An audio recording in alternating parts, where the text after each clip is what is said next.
Burger King.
And the reason everyone is here is to play baseball. Certainly the Diamondbacks, both the teams have headed back to the dugouts.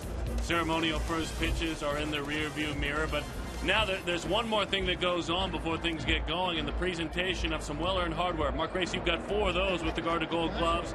The awards are about to be presented, of course, for Gerardo Parra, for Daniel Hudson, and for Justin Upton with regard to the Silver Sluggers. That's pretty cool how they set it up with the hitting coaches, the general manager, and, of course, Eric Young as well, the outfield coach, and Kirk Gibson, the National League Manager of the Year. Now, Gibby will tell you he doesn't worry about any of this stuff. But let's be honest, this is an honor for the organization and the players. Exactly, because you're being voted on by your peers, and they have voted you to be either the best fielder at your position, the best hitter at your position, or the best manager. And the Diamondbacks, you don't win 94 games without a lot of different heroes, and they're rightly being awarded here this afternoon. I think Gibby, even though he likes to downplay it, I'm sure he's very proud of what not only he but his guys have accomplished. And when you think about those awards being handed out, Gerardo Parra certainly is a guy that I think is unique because he accepts that award, but accepts it this year in an interesting position right now as the 4th outfielder for the Arizona Diamondbacks. Well, if you look at opening day, certainly he's the 4th outfielder, but I still think somehow, some way, Gerardo Parra is going to have to get some playing time. I think in order for the Diamondbacks to win the division again, Gerardo Parra is going to have to see the field a lot. So he accepts his Gold Glove Award, which leads us into a couple of next subjects as he raises it high to the sky. He's made it clear that I won this for the fans that cheered me, the fans that held the 8s up in left field. He's a very popular player, isn't he? He really is, and well-deserved. That is a very well-deserved Gold Glove, and he's very proud of it. And the fans love him because, you know what? He wants to share this moment with these guys. I think it's great. Diamondbacks pitchers were the best because of that man right there, Daniel Hudson. It was very important for this team, all the way down to the bottom of the starting 5, that they did something. Daniel Hudson did the most of anyone. Exactly. Not only did he get big hits and drive in runs and really swing the bat well, but he was also the best bunter on the team. He was by far that 9th batter in the lineup, and you need one of those if you're going to be successful in the big leagues. All you're doing is helping yourself when you're pitching. Justin Upton, he is the other one receiving that Silver Slugger. I think he hopes, and we all hope, it's one of many. But for Justin Upton, he hasn't yet had a true breakout season, has he? Well, I don't believe so. I think the best is yet to come. He's still a very young man, and I think Justin Upton is a guy that, you know, when you win a Silver Slugger at the outfield position, there are so many terrific hitting outfielders. I think that is a great award and another well-deserved award for Justin Upton. He also became closer with these fans last year, didn't he, Justin Upton? I think so. I think Justin allowed sometimes maybe a little booing, maybe a little heckling. It got under his skin. I think he's realizing now as he matures and grows as a young man, I think he realizes that comes with the territory. When you are a great player, fans expect greatness from you. I think he's starting to learn that. How in the world did Kirk Gibson pull off what he pulled off last year? Because the 2010 Diamondbacks, in a word, were embarrassing. No, there's no question. I think Gibby, along with Kevin Towers, came in and they changed the culture. It's easy to say, it's much more difficult to do, change the culture. Those 2 men right there did it.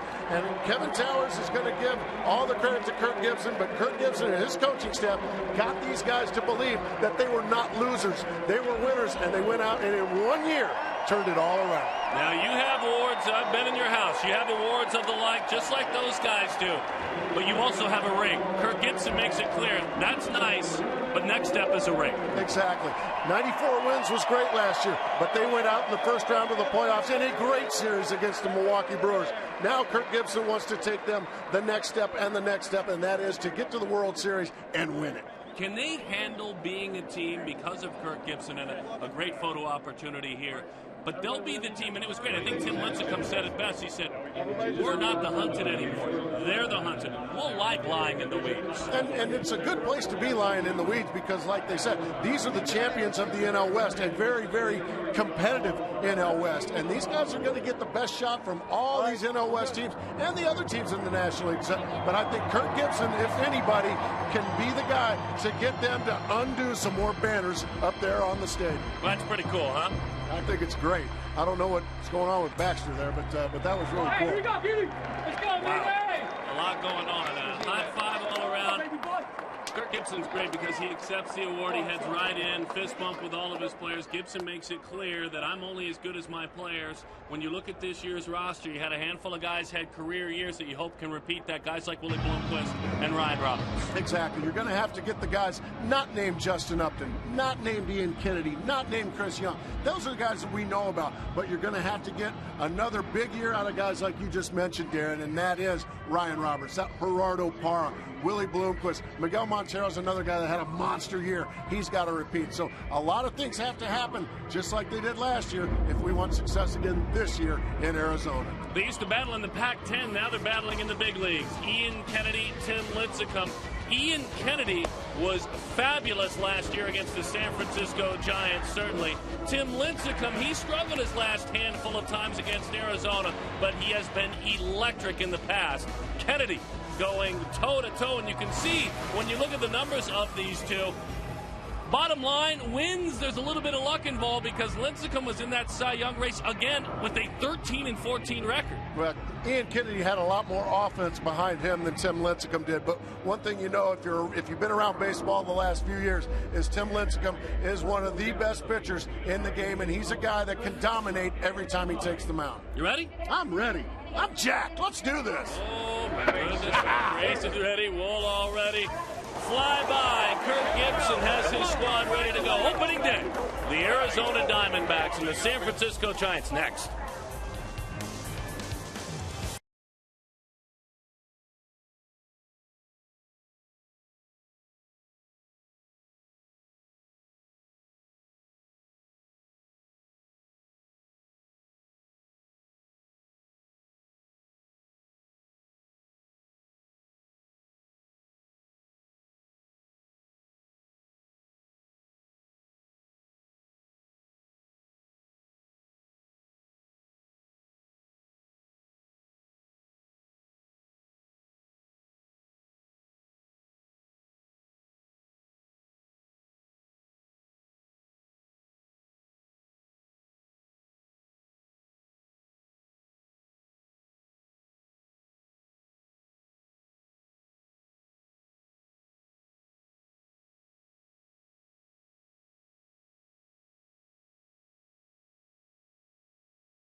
Your hand over the flame.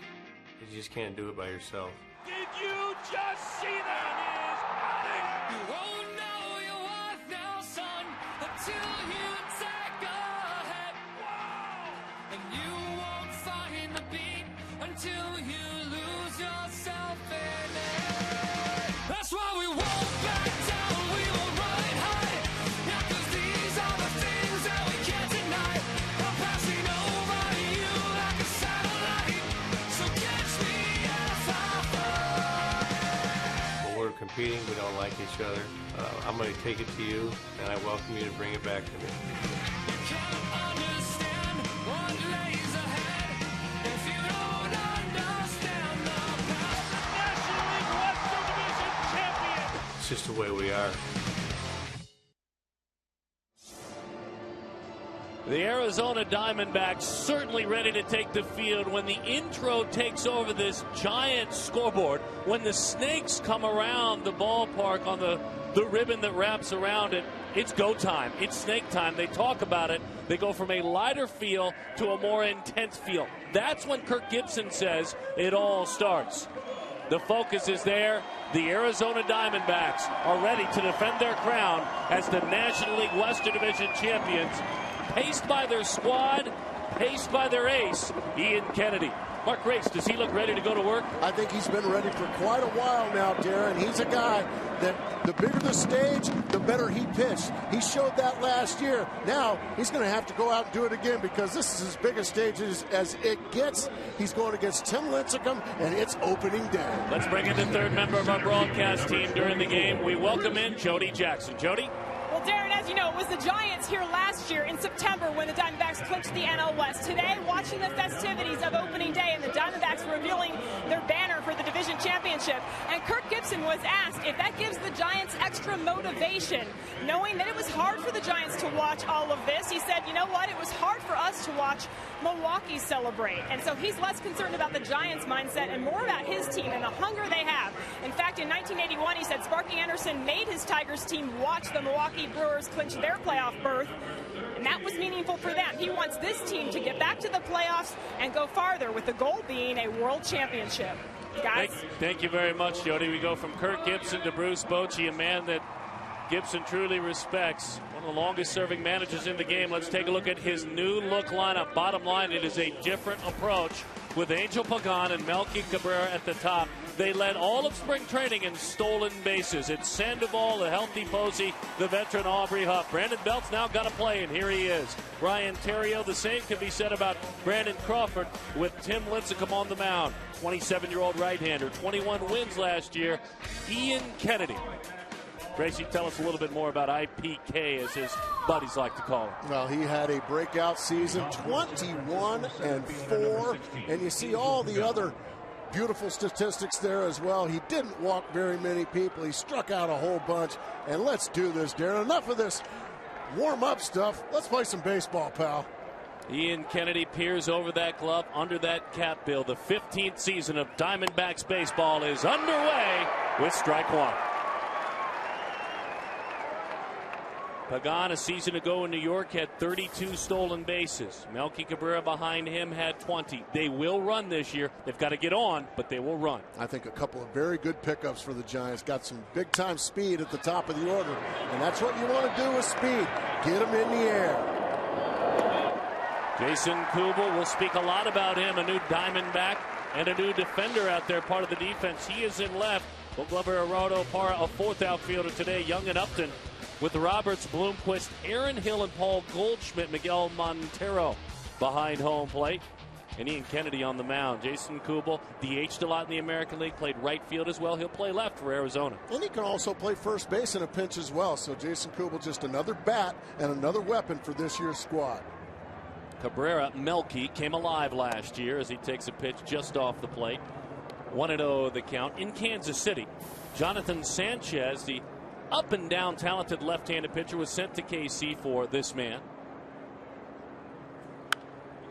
And you love the guys that want to get on base in the air. Kennedy really already believing in his fastball early. Well, we said it last year. Even though Ian Kennedy throws anywhere from 90 to 92, he's not going to hit triple digits or have the best fastball in the game. But he's still, in my opinion, a power pitcher. He throws a lot of fastballs. Line drive left, Kubel tested. No one makes that play. It's over his head and into the triangle. A pretty piece of hitting. He believed in his fastball, did Ian Kennedy. And right there with him is Melky Cabrera. That's what you do with it. As you said, a gorgeous piece of hitting. He took a fastball away on the outside corner. And watch him just go with the pitch. That pitch is off the plate a couple of inches, a pitcher's pitch, if you will. But don't tell that to Cabrera. He just swats it the other way beautifully. Jason Kubel, no chance there. And now Pablo Sandoval, in his first at bat of the season, will have somebody in scoring position, so the Giants making a little noise early. No one was better in baseball with runners in scoring position last season than Ian Kennedy. And he owned the Giants in this very situation.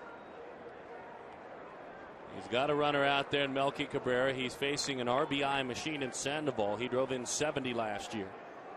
And missed a lot of time with an injury.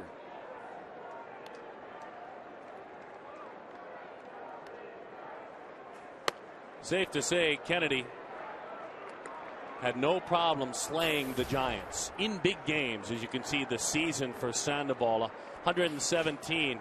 That 0-43 with runners in scoring position, one hit in 23 at-bats against Ian last year by the Giants. With a runner on second or third. Good fastball. Yes, right by him, upstairs and out over. You can see Kennedy trying to make a living on the outside part of the plate against these left-handed hitting Giants. That one was elevated enough to get it by the Kung Fu Panda.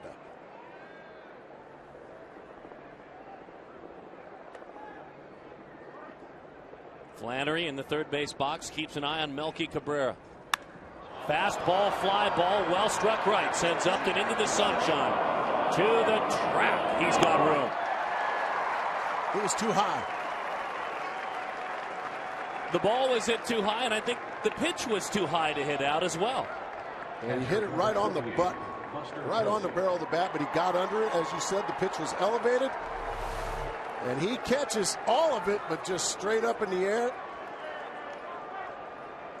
Just a fraction off, or that would have been a quick 2-0 lead. But once again, just another out with a runner in scoring position for Ian Kennedy against these San Francisco Giants. Tagging on the play and moving up to third is Melky Cabrera. Giants fans are thrilled to see their talented young catcher healthy after a devastating injury in late May last year. Fractured bone in his lower leg, a home plate collision. Just missed the inside corner. And that's what they started doing to Buster Posey before his injury last year. They really, and they meaning Arizona pitchers, really tried to stay right in on his belly button with those fastballs, tried to crowd him. You notice that graphic, folks? Did that ever tell the story about how much they missed him? And that's with all due respect to Eli Whiteside, who was a favorite in the locker room and a fabulous backup catcher. But Bruce Bochy knows that, like the Diamondbacks, his catcher is one of his most important hitters. Change up high, but a strike, 2-1 the count. So there's another Georgian out of Florida State that is healing with a similar injury, and Stephen Drew continues to try to take steps forward. He and Posey have spent some time talking with one another. Once again, crowds him with a fastball, 3-1. It wouldn't surprise me at all if Ian Kennedy doesn't give in right here. He's got Aubrey Huff on deck, who's had good success in his career against the Diamondbacks. But I think Ian Kennedy may just think, well, if I walk Buster Posey here, it might not be the worst thing. And he certainly did that. Yeah, that was a different arm angle, almost dropped down sidearm to make sure that he pitched around Posey in the end. Aubrey Huff would love a better year than a season ago. He had to play some left. He's back out there again this year, more comfortable probably at first. Hit below 250 with 12 home runs. Played a little bit in right field as well, but as Gracie mentioned, career .359 hitter against Arizona. And we've reached a turning point here in the first inning of the first game. Fastball on the attack. Well, if that's one of your turning points, advantage Ian Kennedy. No question. A big, big pitch when he needed it.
Right behind him, batting second, is Chris Young. For Kirk Gibson, the 2011 National League Manager of the Year, and he'll make it clear that the honor, you saw him receive the trophy just moments ago. It's going in his office somewhere, but it doesn't matter to him anymore. And we understand who Kirk Gibson is as his squad faces Tim Lincecum, the 27-year-old right-hander who has been a perennial Cy Young vote receiver. And again, last year he did, even with what many would deem a down year. Well, that's not a down year. 13 and 14, sure, but everything else is pretty special because he is pretty special. Yeah, you talk about Tim Lincecum. Cy Young voting. 08 finished first. 09 finished first. 10th in 2010, 6th last year. In the top 10 the last 4 years. He just looks like Black Beauty with that flowing mane. And he falls behind 2-0 to Willie Bloomquist. 266 shoved into that role last year, Willie Bloomquist. Played some outfield as well for Arizona. Taken all the way, 2-1 the count on Willie. I love Jim Joyce, the home plate umpire. He'll let you know when it's a strike. I mean, he'll scream it from the top of his lungs. We'll take a good listen.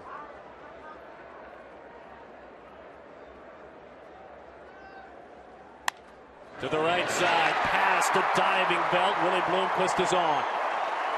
Foul line to foul line. He took a Lincecum fastball away. Beautiful piece of hitting. Boy, you said it, Darren. That was just a thing of beauty there by Willie Bloomquist. He takes a pitch, maybe off the plate, outside, and just swats it right by the youngster, Brandon Belt. And just like that, now speed on the base paths.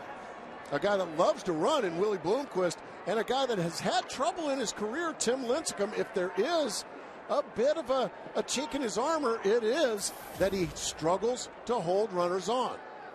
Got a little bit better last year, but career, as you said, with Tim Lincecum on the mound, only 21% of all that have attempted have been thrown out. League average is 27, and that's with an uptick last year. 20 home runs a season ago with 71 runs batted in for Chris Young. Slow breaking ball, 0-1 the count. That looked like the slider. And reports on Tim Lincecum is that maybe he was going to try to back off his slider a little bit, maybe not throw as many, because boy, he threw an awful lot of them last year, didn't he, Darren? He did throw a ton. About 20% of his pitches were sliders last year. And he's got a really good one. But it also takes a little toll on your elbow, the slider does. Well, he may throw more often the slower breaking ball, the curveball. We'll see. Lincecum is a fastball pitcher, though. Throughout his career, his fastball has averaged about 93, 94 miles an hour. He'll add a changeup to that mix. Now, again, that's career. He has thrown the slider a lot more the last few years. Claims and says, though Kirk Gibson's not buying it, that he's going to throw fewer sliders to no sliders at all. Bloomquist thought about it. The pitch is inside. All right, Darren, I'm going to have to bring up the obvious point. What do you think of Chris Young in the number 2 hole? I think it puts Chris Young in a position to take what he did in spring training into the regular season, make more consistent contact, use the entire ballpark. He did it in spring training, but there's 3 decks and a lot of just adrenaline that takes over now. Just a thought. Kirk Gibson was saying before the game, as that breaking ball misses low. He said a couple of days ago, it became clear to me that that's what I wanted to do. I liked him in the 2 spot, thought about it again yesterday, and didn't change my mind. I think against left-handers, you're going to see Chris Young be more in the middle of the order, be more in a production spot like the 4, 5, 6 hole. But I think against a tough righty, I think you may just start to see him in the 2 hole a lot more often. Good fastball. Jim Joyce barking it right out.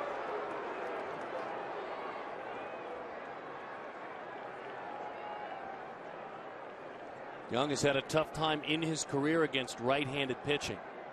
Good pitch to run on right here. Usually Lincecum likes to use an off-speed pitch here. The slider, the changeup. Let's see if Bloomquist is running.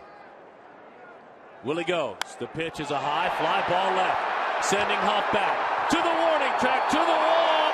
Out of here!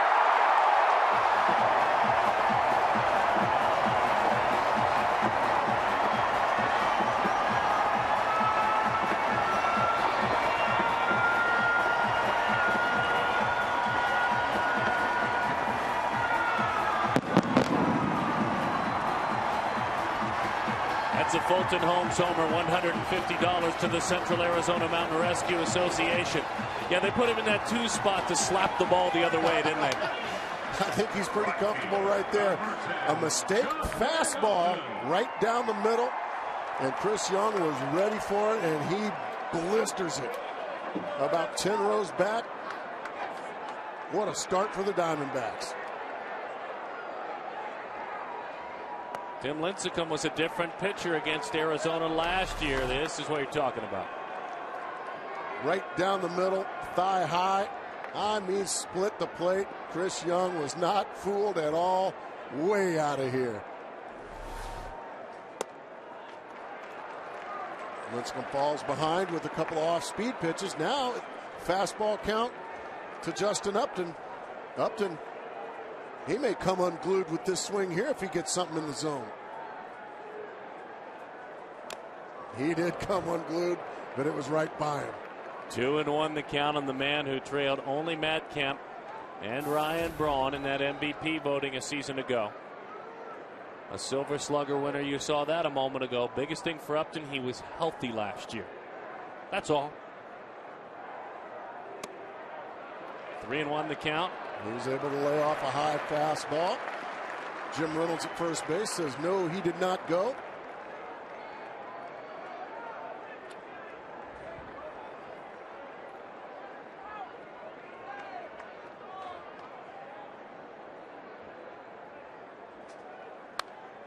Good fastball, good life in on his knuckles when he swung at it.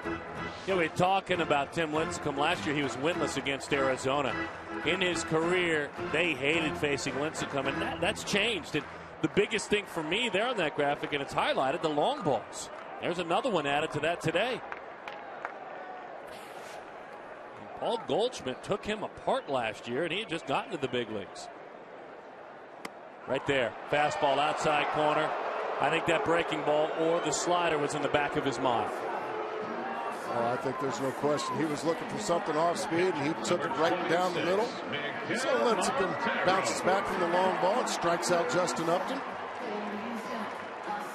Let's take a look at the Diamondbacks lineup as Kirk Gibson penciled them in. You've seen the top part. Montero about to hit with Paul Goldschmidt, Jason Kubel, Ryan Roberts, Aaron Hill in the 8th spot, and Ian Kennedy hit 131 last year. Swing and a miss. Off speed, 0-1 the count, Miguel Montero. 18 home runs, 86 RBIs as a catcher.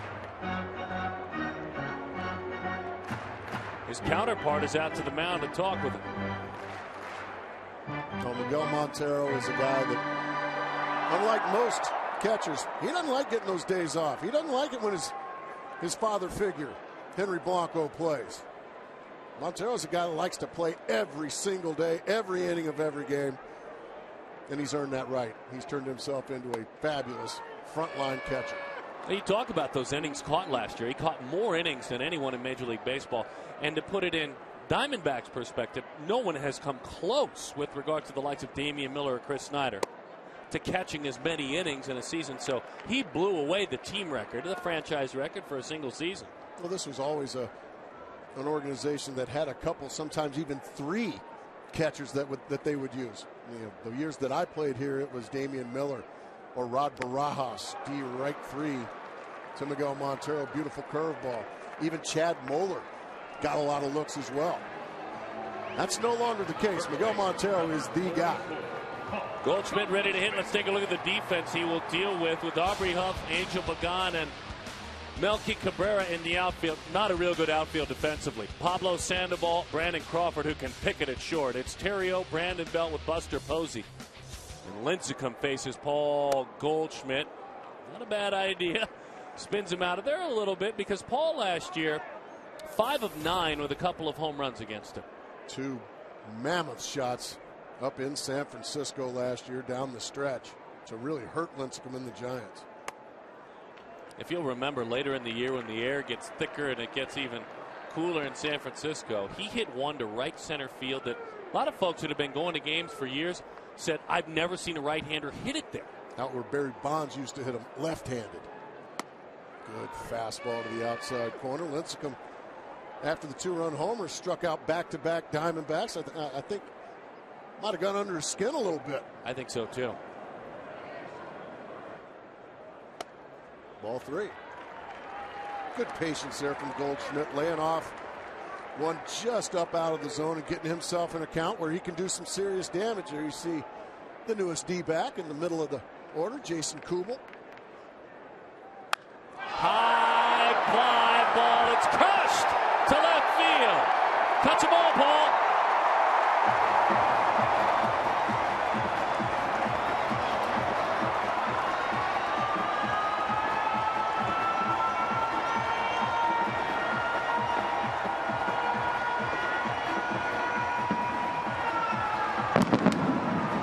Fulton Holmes homer, $150 to the Arizona Central Mountain Rescue Association.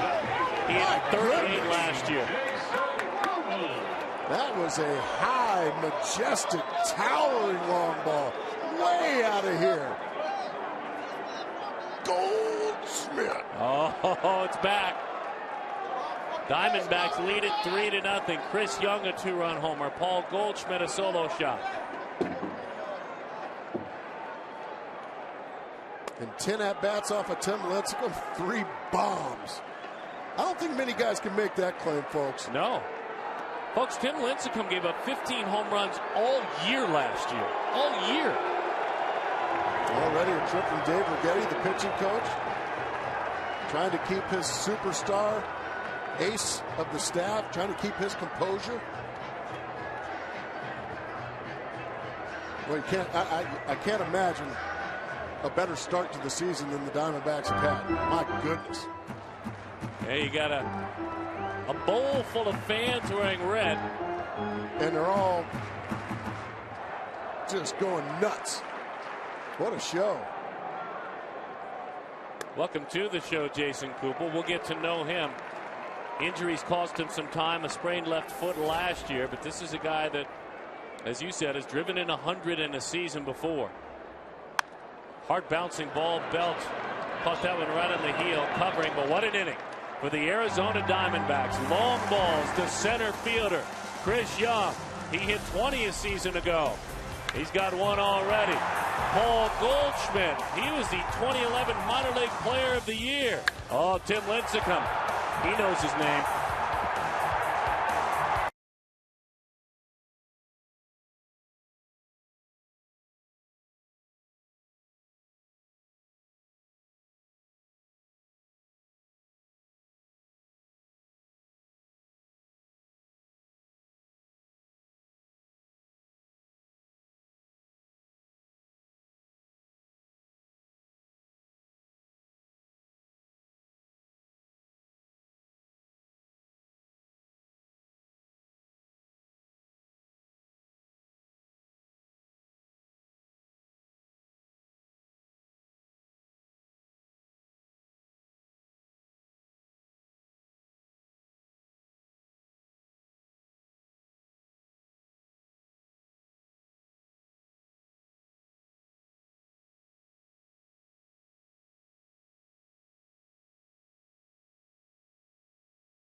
Three to nothing. Young and Goldschmidt both homer.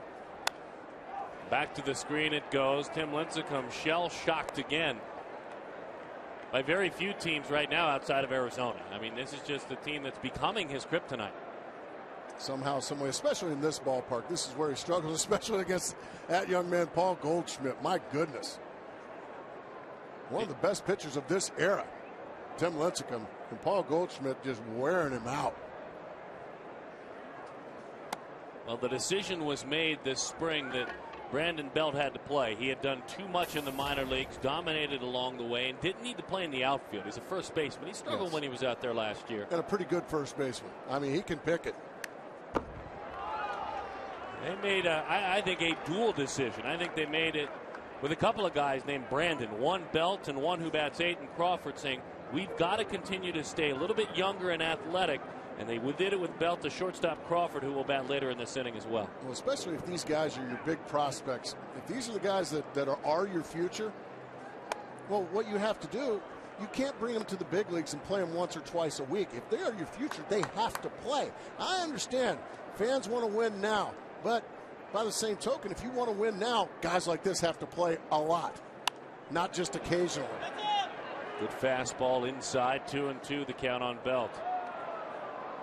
Do spring numbers mean anything? Probably not in most occasions, but when you're a young man that's trying to gain confidence, they mean something to him. He hit .378 this spring, so he had a nice spring. See if Kennedy drops a curve or a changeup on him. He dropped the change, and he did not get the call from Jimmy Joyce behind the plate. Kennedy wanted it.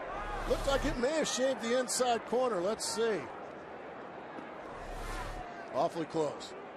Maybe in a little bit. There was a stomp going on there, so that lets you know that he thought it was. Fastball, well struck left. Beat him with it. Shy of the track, though. So Brandon Belt is erased. Kia Motors, good partner, and love to have him back this year. The key to the game, Kia brings it to you. What do you have for us, Gracie? This is all you today on opening day. Well, let's give him something to talk about. Well, you know that great song, Bonnie Raitt? Oh, certainly. No. Let's give them something to talk about. Well, right now, I think they've done everything and then some. But what you need to do is that was ripped foul down the third base line. Talk all over the country. Even there's even some national writers picking the Diamondbacks to represent the National League in the World Series. You know, they're starting to talk about the Diamondbacks. Well, talk is cheap. What you need to see is these guys go out on the field and give them something to talk about. It's going to be a tough play. And a wise decision there by Willie Bloomquist as the world champion shortstop for the Cardinals and second baseman as well. Ryan Theriot is on. Well, let's see what we've got here. A little chopper back up the mound. And well, Woody Harrelson and Wesley Snipes, they made a movie about that subject right there. Ian Kennedy couldn't make the play. And wisely, Willie Bloomquist eats it. Confidence is important for this man as he had a good spring as well, hitting .333. Brandon Crawford, the other Brandon, who is thrust into the starting lineup by Bruce Bochy. Big swing, dropped the back shoulder underneath the fastball. A trio of Diamondbacks with Justin Upton making the play, the right fielder. And nothing better if you're Ian Kennedy than when you get a base runner, the next hitter, first pitch swinging, and first pitch popping it up. You just love that. Quick outs. Now Tim Lincecum going to get his shot.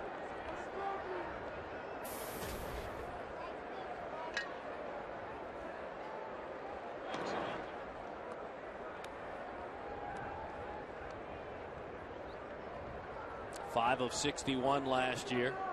Struck out just a little bit less than half the time. At least he's making make a play out there, but just an .082 hitter.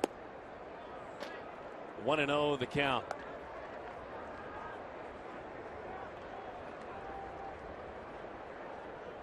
Opening day here at Chase Field.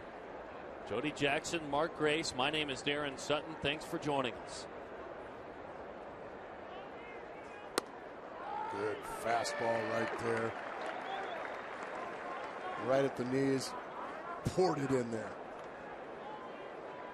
in this beautiful ballpark, which can favor hitters at times. Kennedy was fabulous last year. At home, an ERA of 2.64.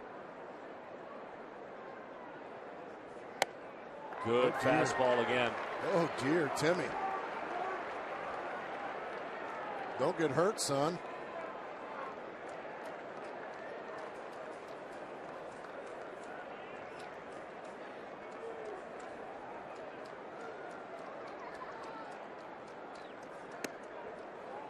Two balls and 2 strikes to count. As a matter of fact, here at Chase Field, where the infield is a little bit harder than most and the baseball can fly, opposing hitters hit just .210 against Ian and slugged only .319 in this ballpark, which proves if you make your pitches, you can turn it into a pitcher's ballpark. He just missed. Now he's gone full.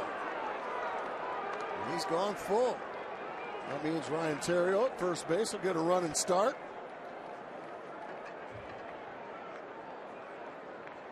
You do not want to turn the lineup over to the top of the order. Angel Pagan, a very dangerous hitter. You just want to take care of business right here if you're Kennedy. And he does. And he walked him. Boy, just a mental mistake there. You had Lincecum 1 and 2, and then you lose him.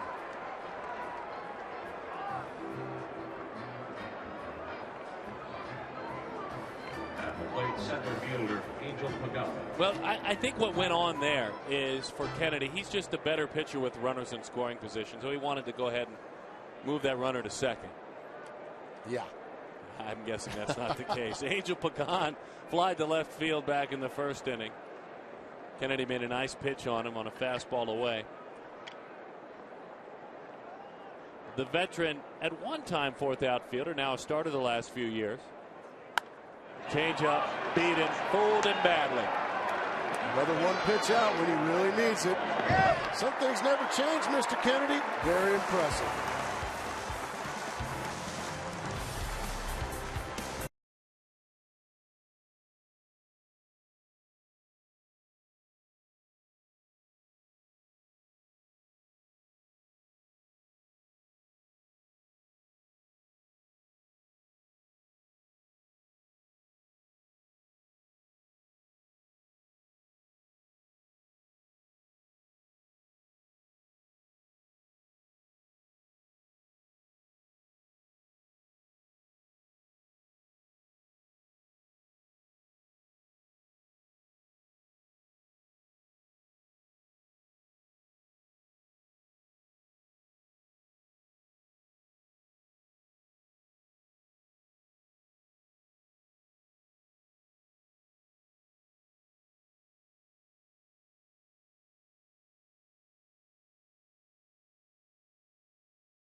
Time later in today's game, and it's brought to you by Miller Lite.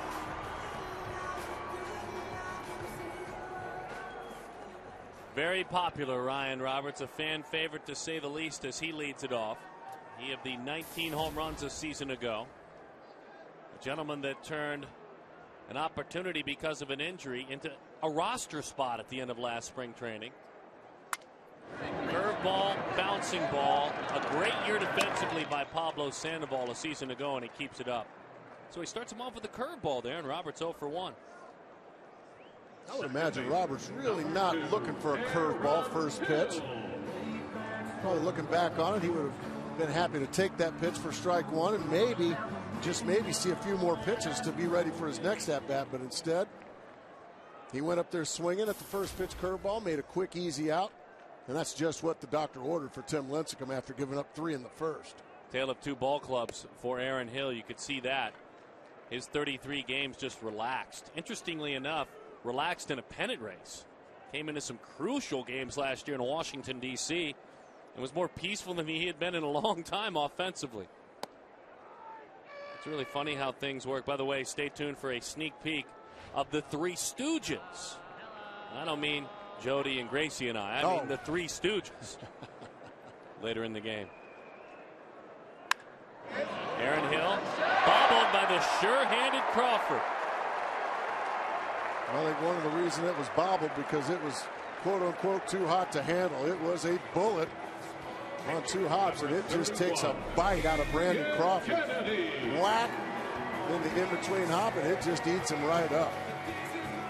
Certainly going to go as an error because a major league shortstop should make that play, but that ball was hit right on the button. Again, a very sure-handed shortstop, and I would imagine that'll take away a bit of his confidence as Ian Kennedy will look to move the runner into scoring position. The Diamondbacks last year, you know, Kirk Gibson talks a lot about timely hitting with a runner at third and less than 2 outs. Really what they didn't do well at all last year was drop down sacrifice bunts. Near the bottom of all teams in baseball. Well, that'll get it done, and that's a step in the right direction. That is a thing of beauty. Kirk Gibson adamant about improving that part of the game. Well, you think, won 94 ball games last year, Gibby. What are you worried about? Well, there's always room to improve, especially when you play for that man. He was a perfectionist as a player. He demands the little things done. Yeah, 2-run homers and long balls, those are all fine and dandy, but getting down sacrifice bunts helps you win games as well. Nicely done by Ian Kennedy. It's an interesting shot, and we got it. A great job walking Ian Kennedy back into the dugout. When the guy who nearly wins the MVP is the first guy to greet you, your best offensive player. For bunting, that kind of speaks to who this team is. I mean, maybe it's just me, but how about this, Gracie? He's the first one. He's right there. Justin Upton. That's a bunch of guys that are together and on the same page and understand, hey, you've not only thrown up a couple of zeros, but nice job getting that bunt down, too. Breaking ball popped up right. Cabrera was already playing very shallow.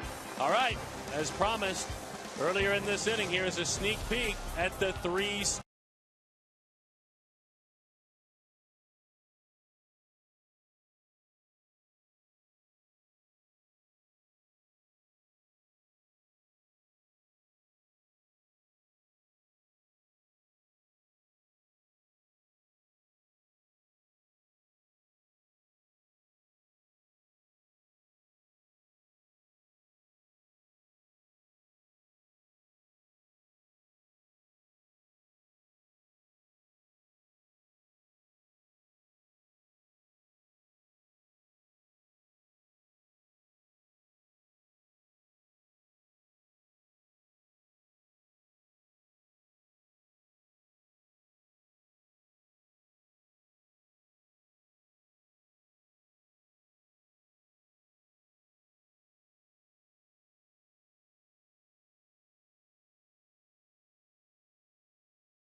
Are here, Diamondbacks opening day. It is the most heated rivalry in the state of Arizona. We have ASU head coach Todd Graham and U of A head coach Rich Rodriguez. Today wearing the same uniform, though, the Diamondbacks. You guys threw out the first pitch, and Rich, first I'll ask you, how much did you prepare for that? And you had to best this guy, right? Well, I hadn't thrown like Todd. We probably hadn't thrown in 20-some years, and I threw a little bit yesterday, but I was on the mound. Today we just did a nice little soft toss. I'm glad I didn't dribble it like Carl Lewis or Mariah Carey.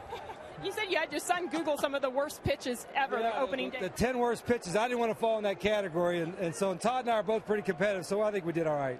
Todd, you threw a good strike in there, and, you guys used to work together, so the relationship takes a hit, though, when you have this rivalry now, right? Oh, I got tremendous respect for Coach. I grew up, coaches made the difference in my life, and obviously nothing but respect for Coach. And I love coaches, love this game, and, Coach gave me my first Division I head job, assistant job, and led to me being where I'm at, so nothing but respect for Coach. What is it like now being part of this rivalry, and you're both new to this one? You've been part of a lot of other ones, obviously. Well, I think that's what college football is all about. I can tell you that, like Coach said, we're extremely competitive. That's what college football is all about, in the rivalries. I think that's what makes it, and, that's something that, I'm excited to be involved in, and it'll be fun, obviously. But, I think that's the great thing about college football is the rivalries. All right, well, guys, thanks so much once again. Great job today. And, of course, spring football going on, so best of luck as spring football rolls forward. Thank you.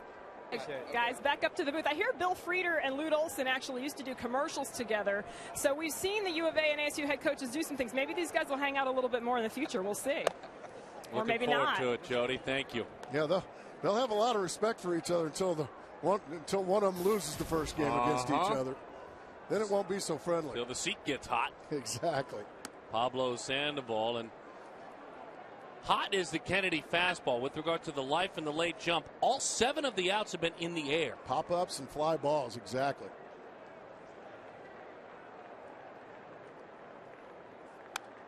Would beat him with a fastball. That was belt high, a little bit away, but right there. Right there, and as you said, he was beat. There was no better hitter in this division. He had some battles, but he was so tough in the second half. Pablo Sandoval. I guess Tulo and Cargo were pretty darn good as well, but they weren't playing in meaningful games as that one is fouled off. Same story, another fastball elevated just enough for Sandoval to be underneath it.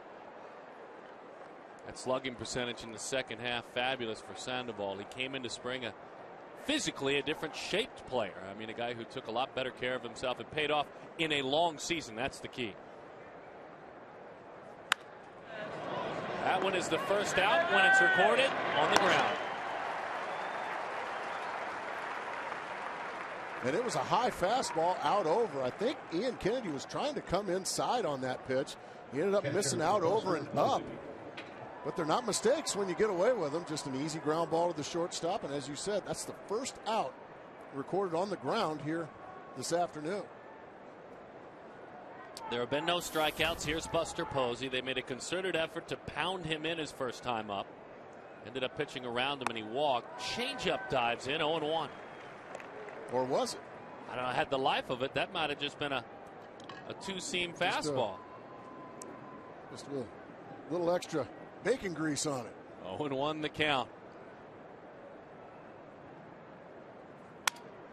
In Posey, strong enough, fights it off. That weapon of a broken bat fortunately hits the screen behind home plate, but the strength of Buster Posey, he's walked and he is now singled. Sometimes you make the pitch you want to make, and that is he jams Posey, but the pitch is up. It's up in the zone. It's just above the belt, and because of that, Posey, instead of breaking his bat and the ball going on the ground harmlessly somewhere, he's able to elevate it and get it over the head of Willie Bloomquist. And another base runner here in the third inning with 2 outs. It's a funny thing with Posey as the changeup dives low. He was red hot before he had that tragic play at the plate. He had hit in 13 consecutive games, hitting almost 400. Yeah, that's a unique 14-game hitting streak now for Posey, dating back to last year. I guess you're right. That's what made it even more frustrating. He was really hitting. Beautiful fastball, 1-1. As you can see, Ian Kennedy's hanging around the high 80s with his fastball, anywhere from 88 to 89. And it just goes to show you don't have to have the high 90s fastball to be successful in the major leagues. If you can locate it, which he has done. And also when you can make the big pitch and maybe put a little off speed in their minds as well.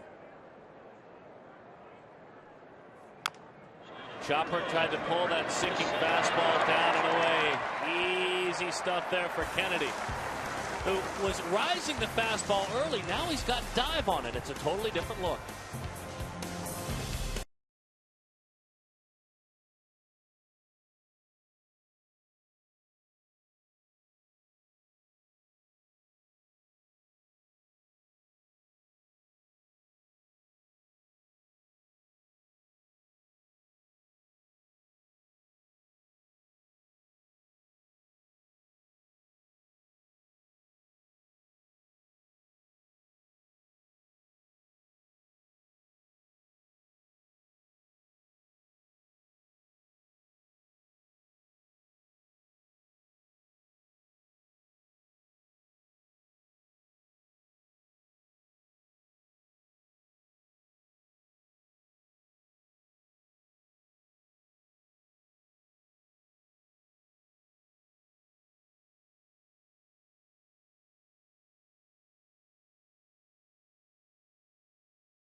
Up in this ballpark, we love our friends with Chaz Roberts. Glad to have them back.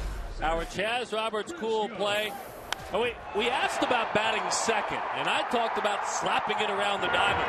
He didn't do that, which was really cool. Well, I think also Chris Young was not reared in baseball to slap it the other way. He is a pull hitter. He is a fly ball hitter.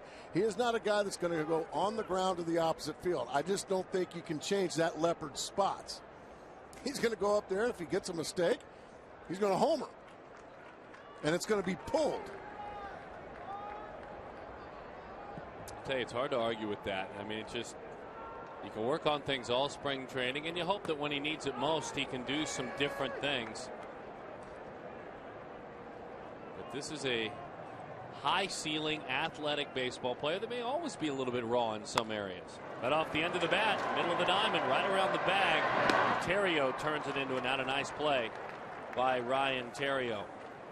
Don't forget to visit local retailers and text road trip to the Miller Taste Team at 620-620 for your chance to win one of 3 interdivision rival flyaway trips this summer. Miller Lite, Miller Time, triple hop stop.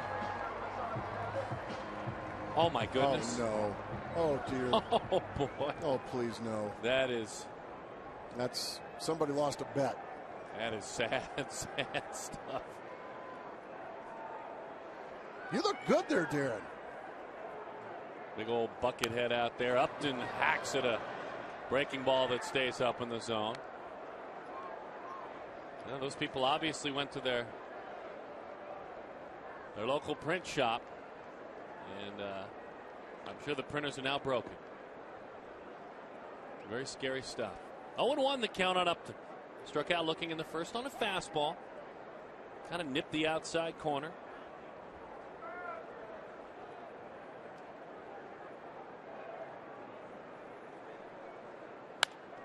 Hard ground ball ranging to his left. The sure-handed UCLA grad Crawford.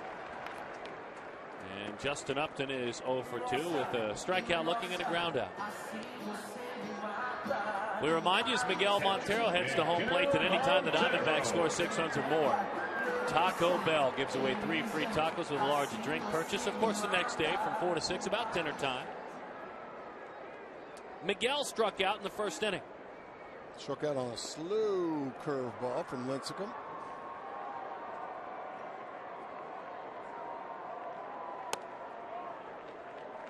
What a season it was for Montero. A breakout year, and for a guy who's putting in the service time, heading into A, arbitration, and B, free agency, I guess that's the time to come of age. Pulls that one on the ground. What a catch indeed. Montero with the base hit. After a solid spring, we again remind all of you about what he did last year. And part of this, Gracie, for me, is that he became a well-rounded catcher last year. Exactly. He put in so much time with Glenn Sherlock, the bullpen coach. And they were out here putting in yeoman's work at 1:30 in the afternoon, working on his footwork behind the plate. We've always known that Miguel Montero is a very good hitting catcher. But he turned himself, because of a lot of help from that man, Glenn Sherlock, turned himself into a really good defensive catcher as well last year. I mean, really struggled throwing. Worked all that time in spring. In the first few months, threw it all over the ballpark. But kept working, tirelessly working, and suddenly that round peg and that round hole just slipped in together, and his throwing locked in. Fastball. He's staying aggressive, going after him. It's popped up to the right side. 0-2 the count. Well, it's the chess game. It's the youngster against, well, what is now a wily old veteran in Tim Lincecum.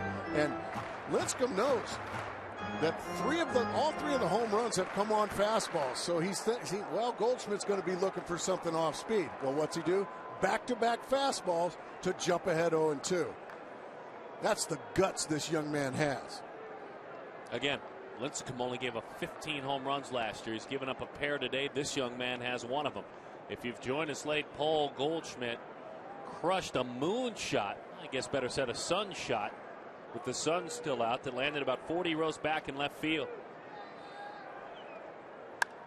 Oh, he got away with one there. Long run out there for Melky Cabrera. That's in the seats. This first was in the first. Way out of here to left field.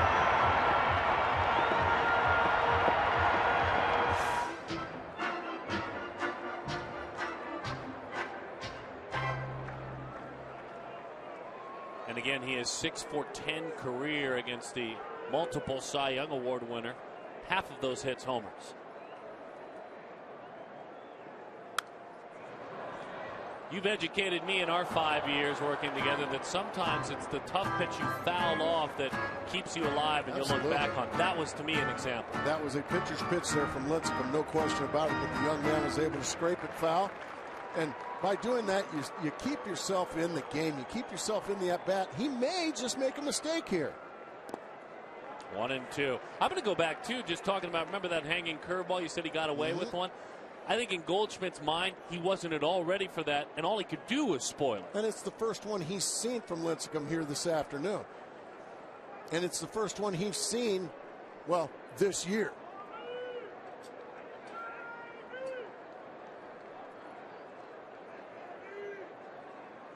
Oh, baby, that was a beautiful changeup. Had him way out front. You can fight and hang around all you want, but I'm going to put you away. Ian Kennedy, your move.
had a Diamondbacks team that won 25 of them. The team was 25-8 in his 33 starts. He leads it here today on opening day as the changeup is chopped foul into that Diamondbacks dugout. I think what Ian Kennedy has done now through the first go-around of this Giants lineup is he has established his fastball. Now what happens? First pitch swinging, looking for a fastball, got a changeup. And now that just, I know what you're going to say, Darren. I'll let you go ahead and say it. What did that do? Well, it makes 89 look like 99. Very well said. And it had good life on it. Jumped up and away. He's had some interesting movement on the baseball today. You know, some finger pressures, and I'm sure moving it around. That's the pitch he hasn't thrown many of. There's a curveball. He hasn't thrown hardly any. That might be the first one I've seen this afternoon. He's kept that one in his back pocket. Watch the next time through, too, where we really will see it. Gas. Goodbye upstairs, 89 miles an hour, but it was all because of that first pitch changeup, folks. That had Belt thinking about it again, and he just got it blown right past him, Bell tie. First strikeout of the game for Kennedy. He was early on a fly ball machine, got a couple of ground ball outs in the third inning.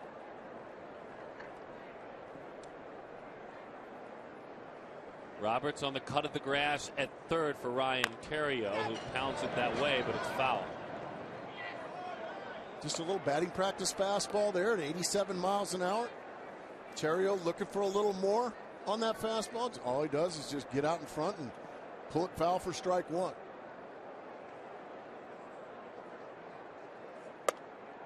Well, he didn't budge. 1-1. Theriot had 87 starts at short for future Hall of Fame skipper Tony La Russa, as he was a world champion last year on that improbable Cardinals club.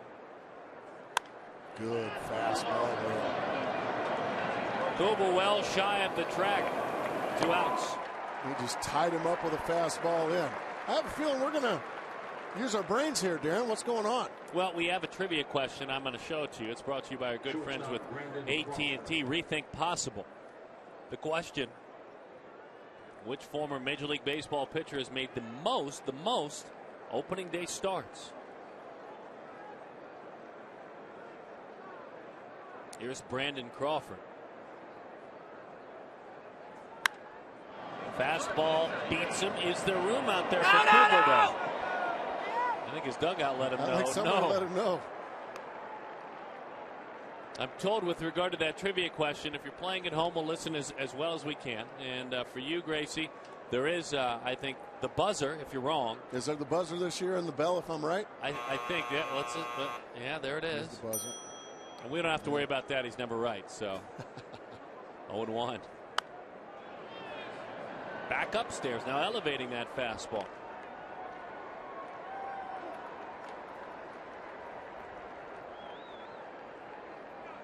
Giants' Achilles was their offense last year. They hit just .242 as a team. Only got on base about 30% of the time, the lowest on base percentage in the National League. And the worst runners in scoring position team. That's a foul ball, first base side. With the 0-2 change up that time. A broken bat from Crawford. He'll have to go get some more lumber. What happened here a moment ago? Souvenir. Oh, hey. Nice. Looks like he almost caught it with his melon. But nicely done. Chin ball. Sometimes you got to make do. 0-2 the count. Came right after him. He wanted that one elevated even more. So we'll do it again. No balls and 2 strikes there. That's a little bit what we're talking about. And that'll have a manager with some sleepless nights. Well, as good as their pitching was last year, it was their bats that eventually were the things that let them down. And now they're having a pretty good battle here, Kennedy and Crawford.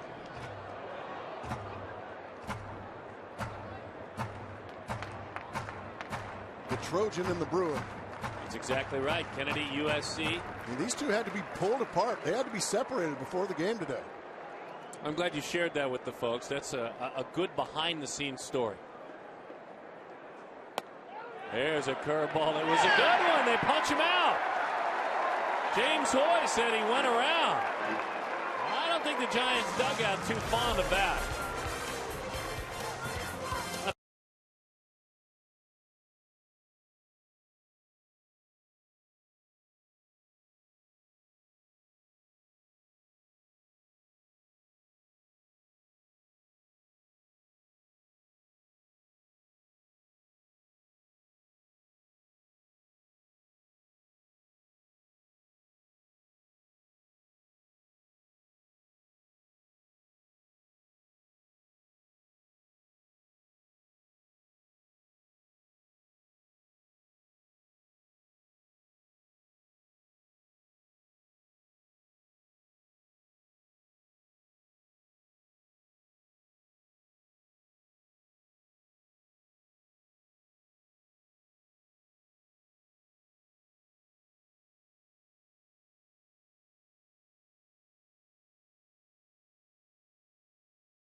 Opening day honor. Carlton.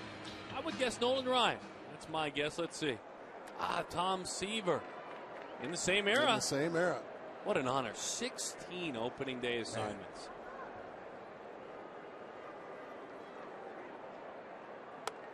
Sails up and away to Jason Kubel. 29 years old, Jason Kubel, born in South Dakota. Makes his home now in Southern California. It looks like he's slider there gone back to the slider, huh? I think he hasn't ditched the slider. Well, he's pieced it together pretty well after that Paul Goldschmidt home run. Only been one hit since then. Breaking ball popped up, and Kubel will deal with the 1-2 strike count.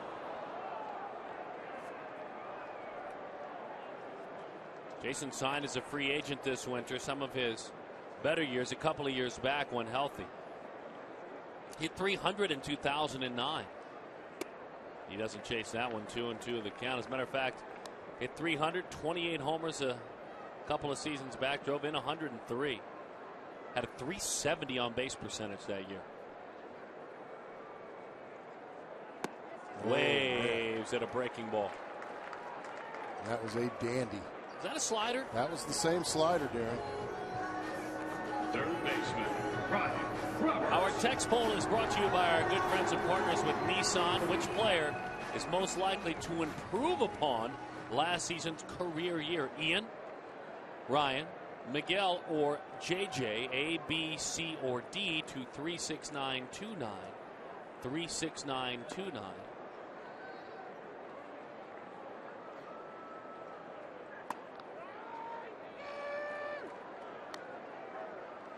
Going to be tough to improve on what he did last year.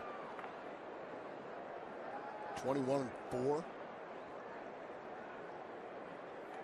Well, Ian will be the first to tell you how difficult it is having done it to win 20 games. You have to pitch very well. But Tim Lincecum pitched very well last year. He won 13.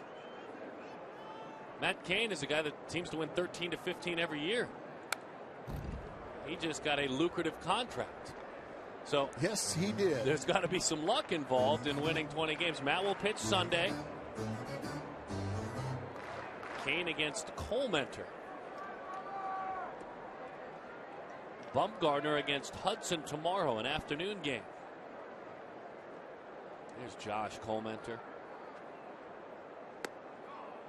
Just had a tough go of it for a majority of the spring, but then in his final start, Josh Colmenter here at Chase, he regained his confidence. Well, you're not going to get anybody to admit it, but I would imagine Mr. Colmenter had it in the back of his mind that, boy, I really better pitch well this outing, and he did.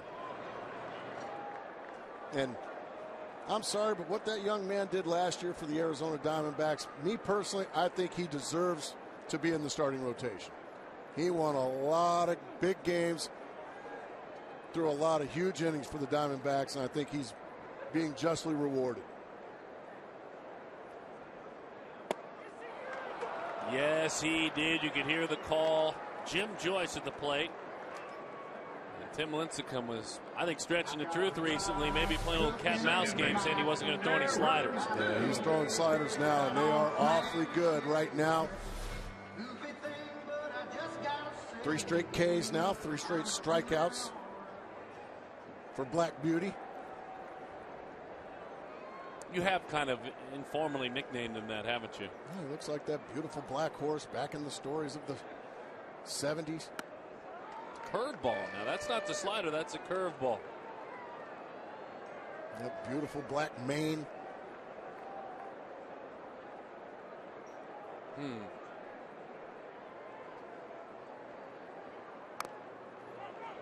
Well, how about that curveball fastball that is knuckles? 0-2 the count. Aaron Hill.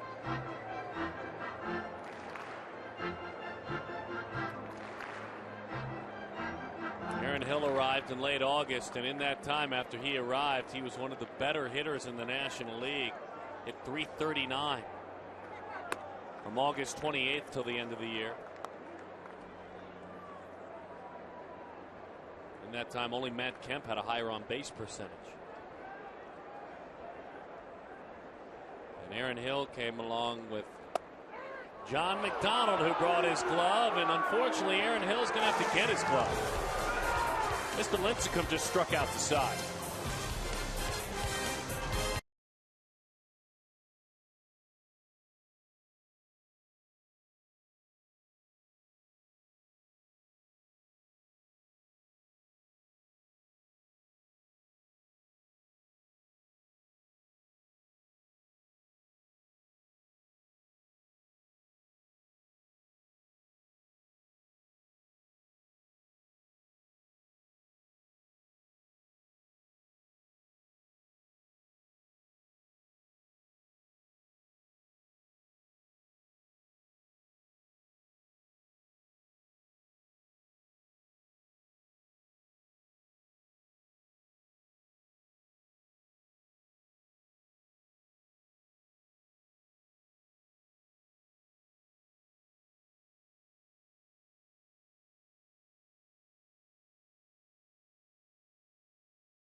Ball is brought to you in part by Jack in the Box. Do you love bacon? Then try the new BLT cheeseburger combo right now at Jack in the Box. It's only $4.99 plus tax. AT&T, the nation's largest 4G network. AT&T, rethink possible.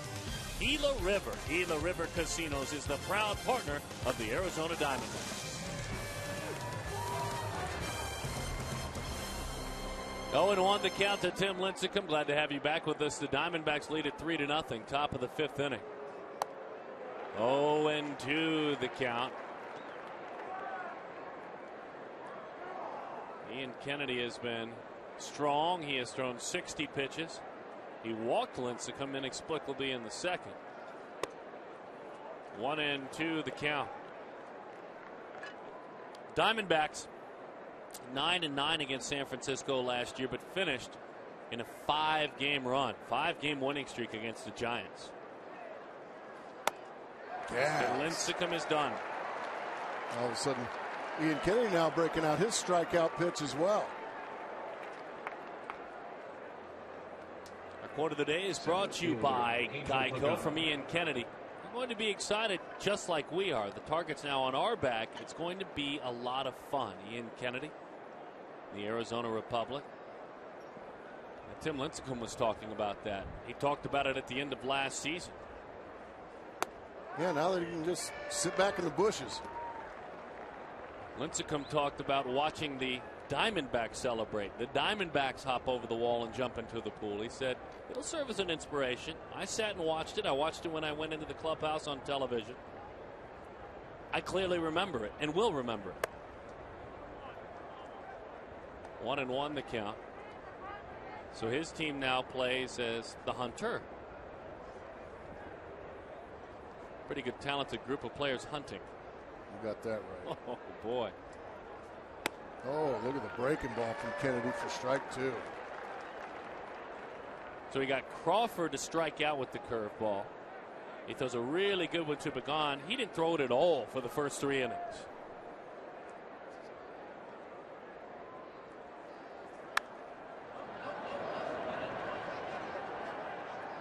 A ball and 2 strikes on Angel Pagan. The Mets sent him over. Andres Torres, you remember Andres Torres, and Ramon Ramirez, the relief pitcher. Torres, a speedy veteran outfielder. Stole 32 bases for New York last year. Line drive, he's on and on the move. That was a changeup that was up in the zone, and for Angel Pagan, that is a double. He is in scoring position.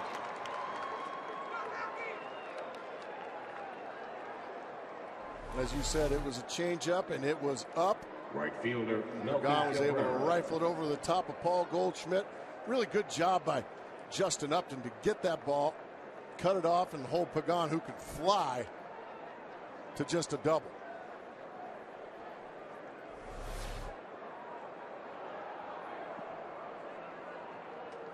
So here we go again, the time when Ian Kennedy has ice water, and you can see up there in left field. There you go. Oh, folks, don't let this be like Dodger Stadium. Don't bring the beach balls to Chase Field. Really? You don't like that? No, not at all. It's not Dodger Stadium. What about getting the wave going? You're getting the wave going out there as well in left field. The wave's a lot more acceptable than beach balls.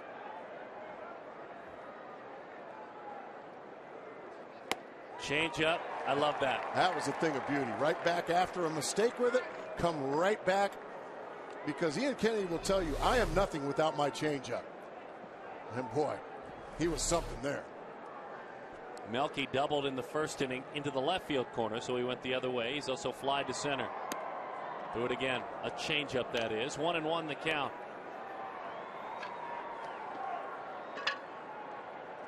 He became a Giant in November in the trade with Kansas City. He set a career high literally last year in every category. You name a category, it was his best. Offensively.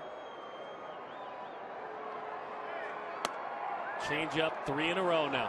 3 changeups in a row. This is when it gets fun to watch Kennedy pitch right here. He loves, as he calls it, the chess game.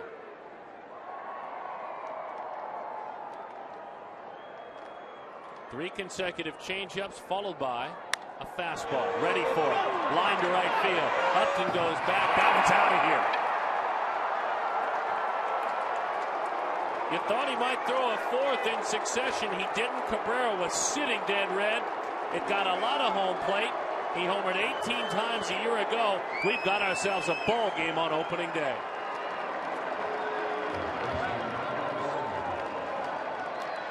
As you said, he went with the fastball, tried to go away with it. He goes right down the middle with it.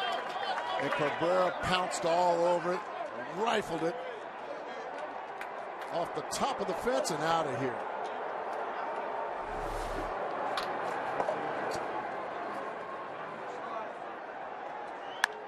Sandoval tried to follow suit, but dropped that back shoulder. Chris Young puts it away. Folks, customize your own ticket plan with the D-backs 10-game mini plan. Choose from all the D-back home games, including matchups against the Cubs, the Cardinals, the Brewers, and more. Call 602-462-4600 or visit dbacks.com/tickets. Yeah, that was a good read. This is a pretty good series. It's a very good series. One of the newer rivalries, the Milwaukee Brewers, certainly. Are you watching Milwaukee? Well, they can now because the Brewers are done. They lost 11-5 to St. Louis. So they might be watching. 1-1 the count. Buster Posey. So they're now free to watch. And now when the Brewers are playing in Wisconsin, they don't watch anything else. No. But they're free to watch now. A chopper out to short. Willie Bloomquist charging. That's a nice play by the shortstop. A big blast. The two new kids on the block, Pagan and Cabrera, pitch in. It's a ball game.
Learn how you can play right here at Chase Field. Go to the interactive kiosk. It's out there by section 111 during Arizona Diamondbacks regular season home games. It is Kachinko, and it is fabulous.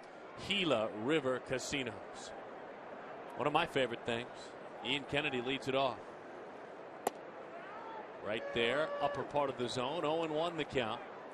3-2 the score. All of the offense this afternoon, courtesy the long ball. If you're just joining us early on in this contest, Chris Young hit a 2-run homer in the first. Paul Goldschmidt hit a solo shot. And here just moments ago, several innings later, Melky Cabrera, a 2-run home run that bounced off the top of the wall and right. 3-2. That's the thing about these San Francisco Giants. When you've got a tremendous pitching staff like they do, you're never out of a game. You might have thought, well, it's 3-0. It's Ian Kennedy. Well, Diamondbacks got this one in the bag. It happens. 3 runs can evaporate quickly in this game. And that's because after a giving up a field goal in the first inning, Tim Lincecum has settled down very well. Kept his team in the ball game.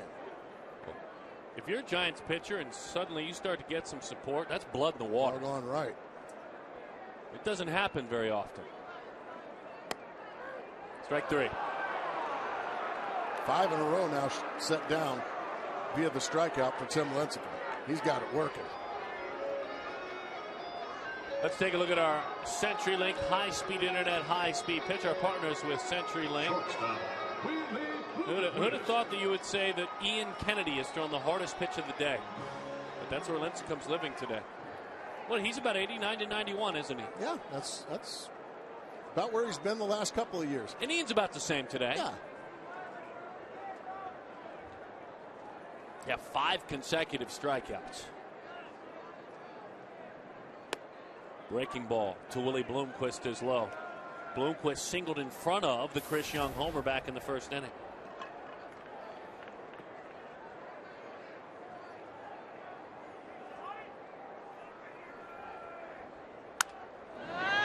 Crawford on a Sunday high.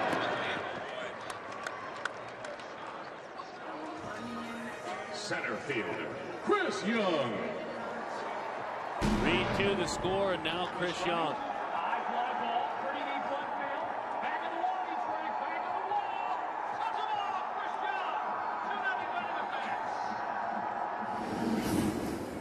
The 2-run homer, as we mentioned, he also grounded out. Lincecum only allowed 15 home runs in 217 innings last year.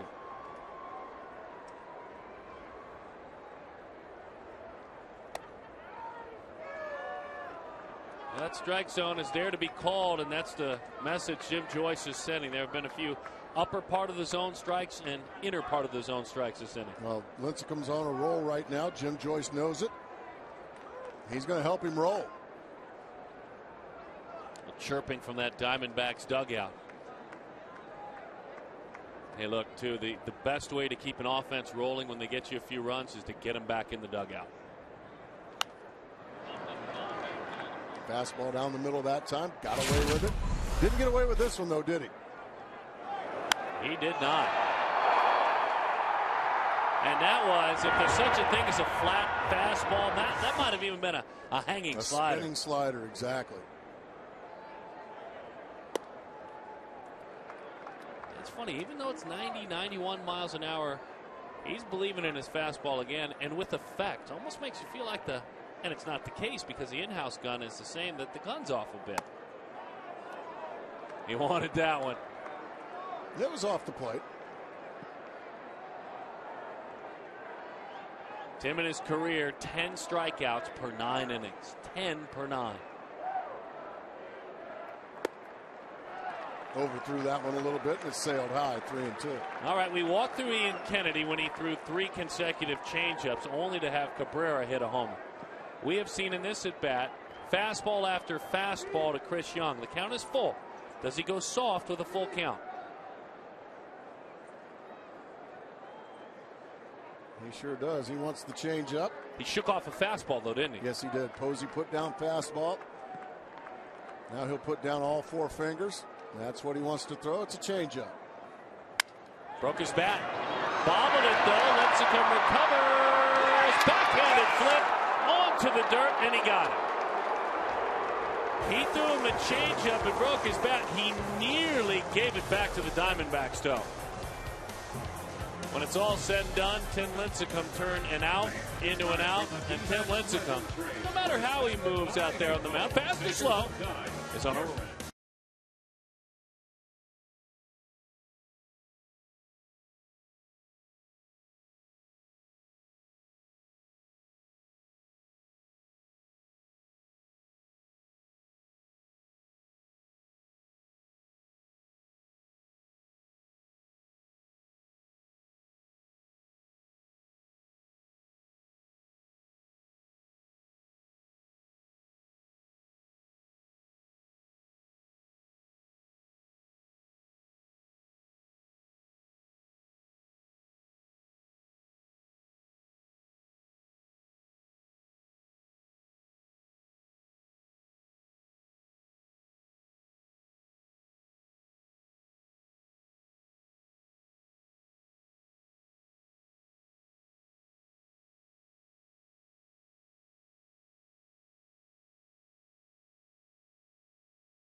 Ian Kennedy rocking and rolling to Aubrey Huff. A changeup has Huff leaking out front, chopping it foul. 0-1 the count. 3-2 is the score. The Diamondbacks on top of the Giants. 3 homers in this game. 2 from Arizona in the first, a 2-run homer in the 5th by Melky Cabrera, and we've got a nail biter. Big inning here for Ian Kennedy. He's got to match Lincecum, right? Well, absolutely. And after giving up a 2-run shot to Melky Cabrera last inning, he really needs to come out and put a shutdown inning here against some tough hitters in Huff, Belt, and Terrio. Breaking ball fooled him, but it didn't matter. Looked like a changeup. The fanny went one way, the spikes went another, but he managed to put the bat where he wanted to. Kept his hands back long enough. First baseman, as you said, out in front of it, down and away, and he finds a way to just flick it over the head by just throwing the head of the bat of the ball. Flicks it over the head of Aaron Hill, and just like that, the tying run is on first base here in the top half of the 6th inning for the Giants.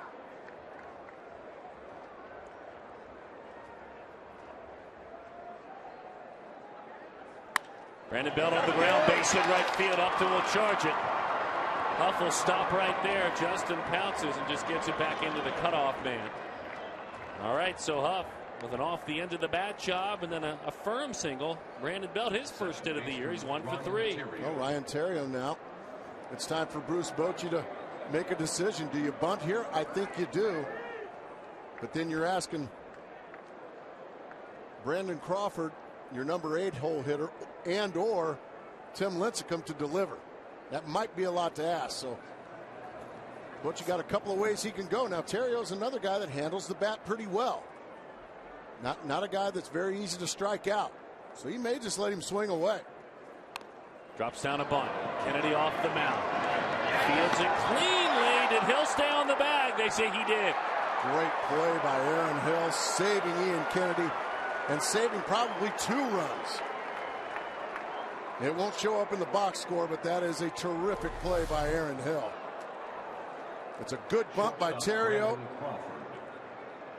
And the throw goes up the line, and that's a good call at first base by Jim Reynolds. He does keep his foot on the bag, even though he's sprawling. You see the foot stays on just long enough. Nice play. Ian saying it's his fault, but in the end, an out is an out. No need to worry about it. They're going to pitch to Crawford here. This is interesting with Lincecum on deck. Well, we'll watch closely because that first pitch nowhere close to the plate. Then Lincecum, as you mentioned, waits in the hole. Now on deck. Steps out there.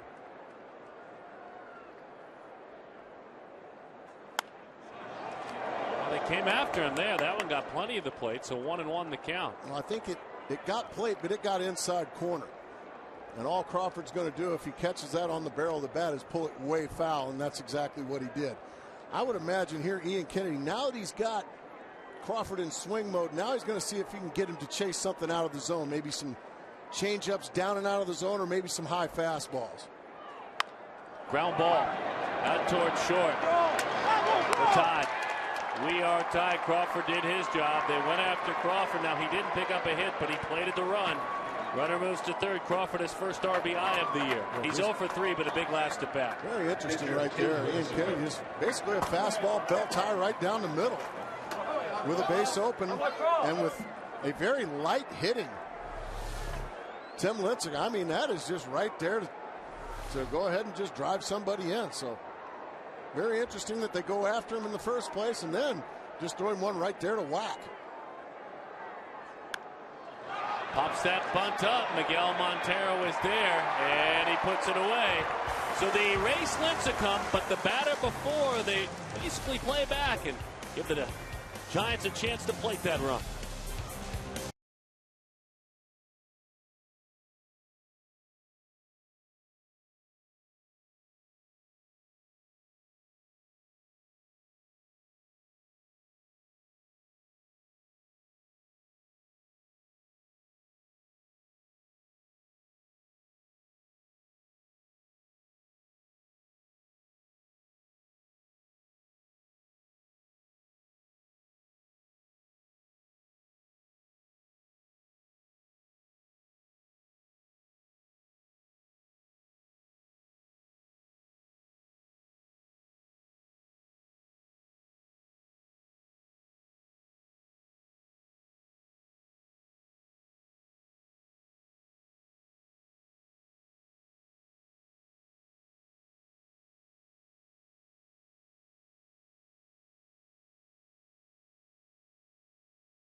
betting guide for a chance to win a VIP experience for two this year at an MLB World Series game presented by Scotts, the official lawn care company of Major League Baseball.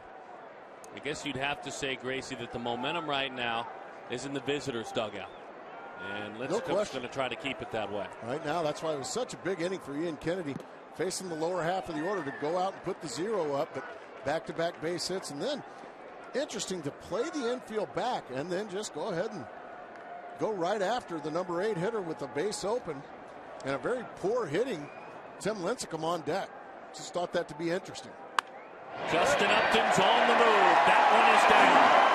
Bangs high off that wall, over the wall, so he can ease back. It's a ground rule double for Justin Upton. His first hit of 2012, the first of many. That looked like a slider. He's been throwing a few more sliders. It is, Darren. And boy, Justin just rifles it down the left field line. Hits the fence so hard it caroms up into the crowd for a ground rule double. But we said it till we were blue in the face last year, Darren, just how resilient this bunch is. After giving three unanswered runs up to these Giants, well, Justin Upton, the guy you expect to be the offensive catalyst, he just rips a double, and now they're in business, them being the Diamondbacks. This was a team, the tighter the game, and the later in the game that it was being played, the better they got offensively. Close and late situations, there was no one better than the Arizona Diamondbacks. Now, they're not there yet. They're still in the 6th inning. Montero, good life, but it dives out of the zone. 2-0 the count. And Miguel's got to understand in this situation, there's a base open. It's getting late. This is most likely going to be close to it. 82 pitches now for Lincecum. He's just not going to give in and give him something he can pull down the right field line. And he got a little over aggressive and swung one out of the zone. You walked him right into that because you were explaining it. What a pitcher's pitch, though. A 2-0 slider down and in. And when you have the ability to make balls look like strikes, you can do that. And that's what Lincecum, he has that ability.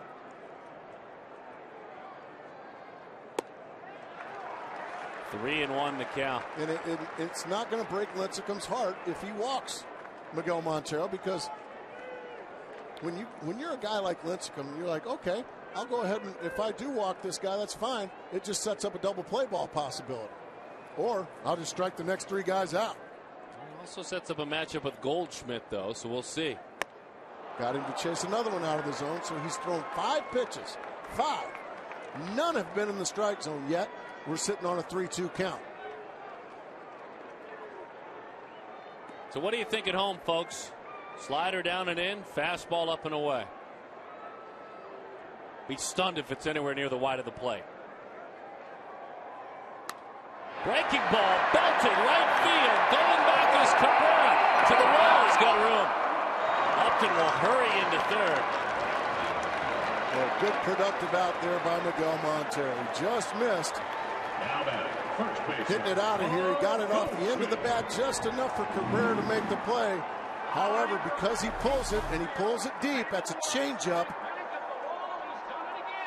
He was able to get Justin Upton to third base for Paul Goldschmidt. Just about 10 feet short, but a productive out, and that'll make his manager and his teammates awfully happy because he got that man, Justin Upton, to third base. Now the Giants are going to play their infield in as Goldschmidt steps in.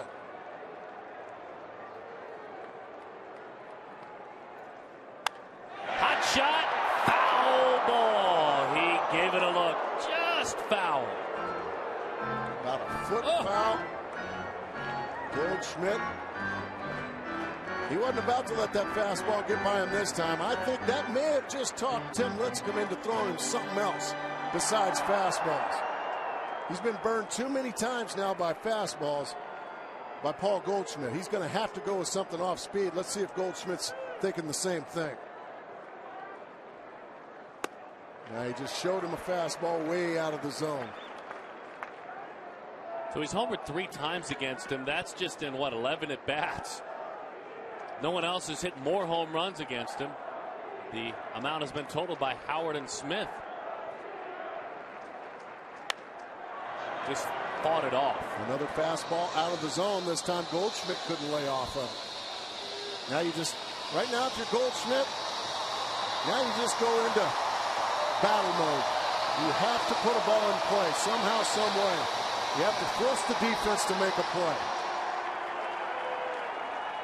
The strikeout's the worst thing that can happen. Let's see if he has the ability to do that. You see in a couple of steps on that infield. Breaking ball, good take. Great play by Posey. Very good take right there on a hard breaking ball down and away.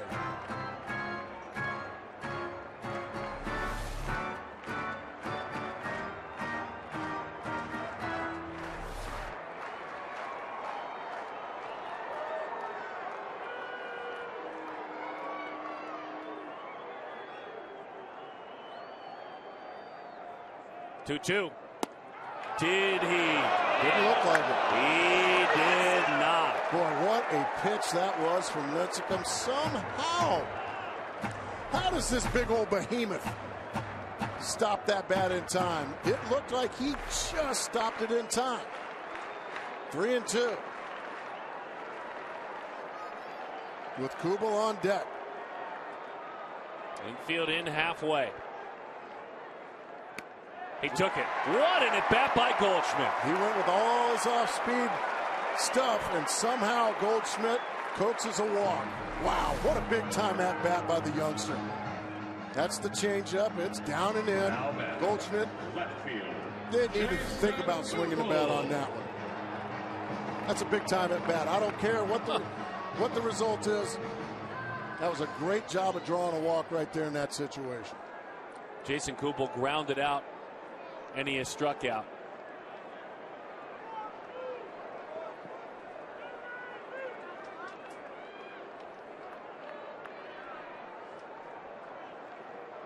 Loads up that back leg.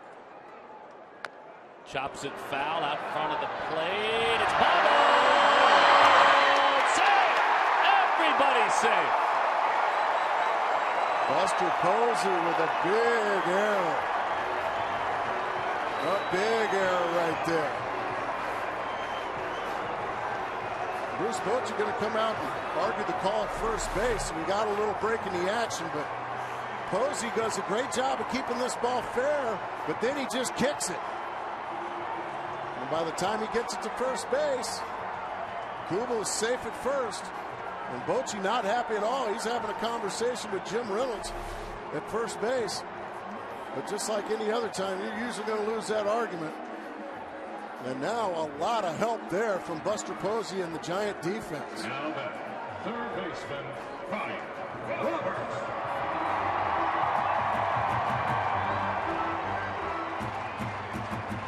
You think Posey may have thought Justin Upton was coming his way and maybe took his eye off the ball a little bit? Well, I think that, and I think right now he will play with scrutiny with regard to his physical abilities just because of his injury last year. Well, Ryan Roberts with a chance to do something heroic. Bases loaded, just one out. Pitch number 94 is swung on and missed. Looked like he changed up on it. Over aggressive there, Ryan Roberts.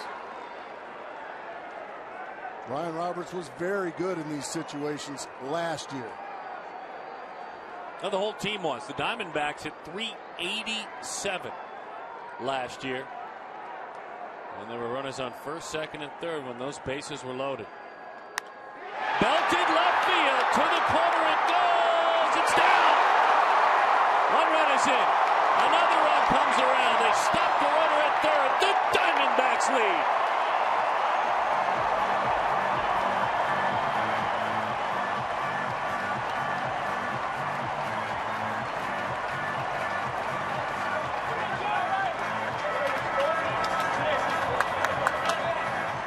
Talked about it coming on the air. In order for the Diamondbacks to succeed again this year, it's going to have to be, of course, the big names. It's going to have to be Upton, Young, but it's also going to have to be guys like Ryan Roberts, Gerardo Parra, Willie Bloomquist. Well, right there, it was Ryan Roberts driving in the big guns. the guys in the middle of the order, Goldschmidt, Upton, and Tim Lincecum. After 5 1/3, he's going to give up 5 earned runs, and he is going to hear it from the home crowd.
Earlier in the contest, it's Miller time, brought to you by Miller Lite. There it is.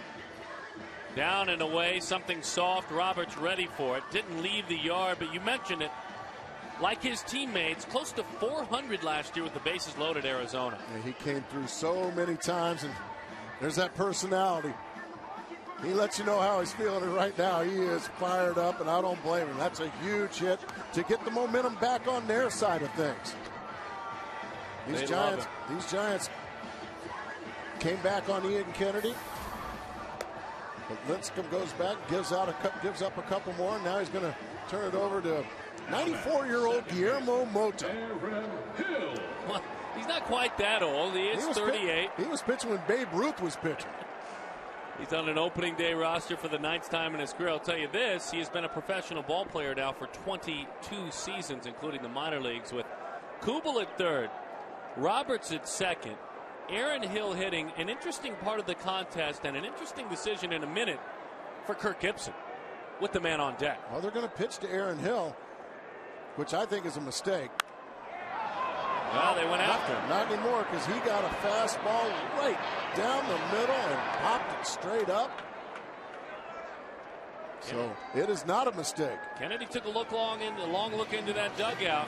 They're going to let him hit for himself. I'm kind of surprised they went after Aaron Hill there. I mean, that was a fastball that split home plate. What's his total? About 86 pitches? 84 pitches? First start of the year, a chance to grab a couple of more runs. Well, he's showing, you know what, you're my ace. I know you've been dinged up here in the 5th inning and the 6th inning, but I believe in you. And I want you to go out there and at least give me 3 more outs. Tim Lincecum has come back out into the dugout, puts his jacket on. We've seen that a lot with this opposing pitcher. A team player, a unique team player, but a guy. Diamondbacks, Giants do kind of the same thing. I mean, you go and do what you need to do, put your jacket on, but we see a lot of starters on both of these teams. They don't go disappear into the clubhouse. No, that's showing some leadership. And I'm a very big fan of that young man right there, both as a pitcher and a person.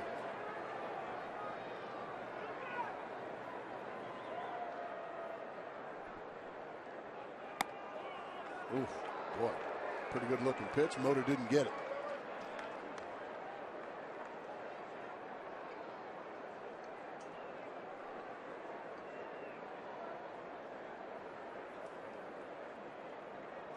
One and two, the county and Kennedy.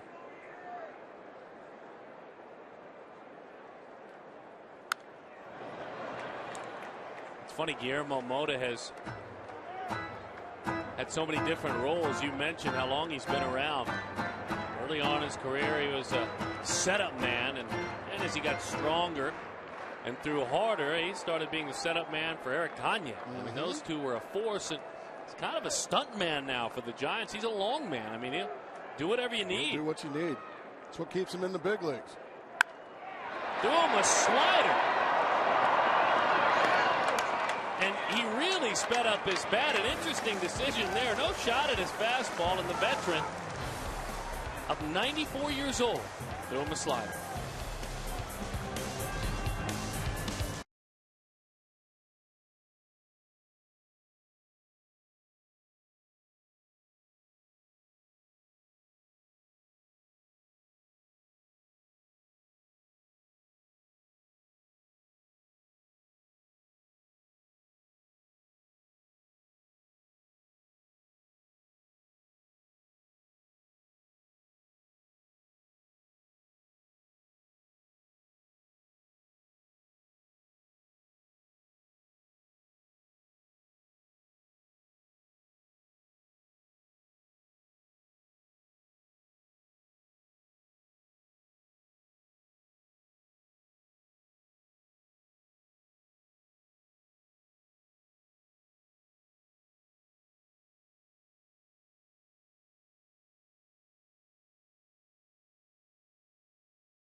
Go to Nissan now for our great offers across our full lineup. Visit ChooseNissan.com or your local dealer now. Two huge ovations for Gerardo Parra. First, a very organic ovation when he went to left field. His people out there who cheered him all year. A huge ovation. The eights were held up, some cutout eights, and then announced to the crowd to another rousing standing ovation. The Gold Glove winner takes over. Jason Kubel will watch the rest of this from the bench. You can expect to see this all season long in a game in which Parra doesn't start. No question about it. Parra certainly with a lot more speed and a lot more arm than just about anybody. And the trio that's out there now, some of the best range combined in all of baseball when you talk about Parra, Young, and Upton a season ago. And this is the part of the order that hurt Ian Kennedy badly in the fifth, putting up 2 runs on Ian. It all started with Pagan, who just rips one, but it looks like it's going to go foul. It's foul. Another changeup. That's 2 changeups now that Pagan has hammered off of Ian Kennedy. You're talking about a moment ago, Gerardo Parra. Look at the eights, and they put some Gold Gloves with them out there. Good stuff. The state of 8, they call that section, and this was earlier. It was so neat to see him kind of hold it up to the crowd. Fastball's in, 2-1 the count. Pagan.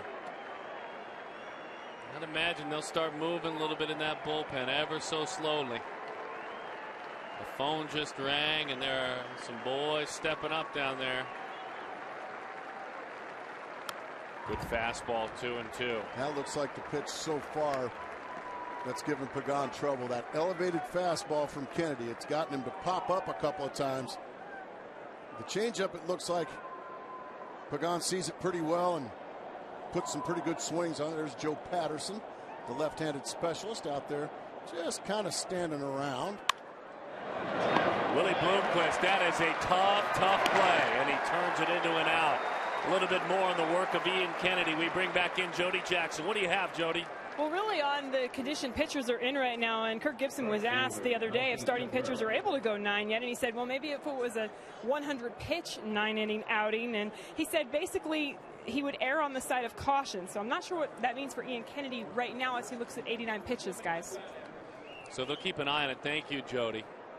Well, big first out there for Kennedy and the Diamondbacks. Pagan put a pretty good swing on it.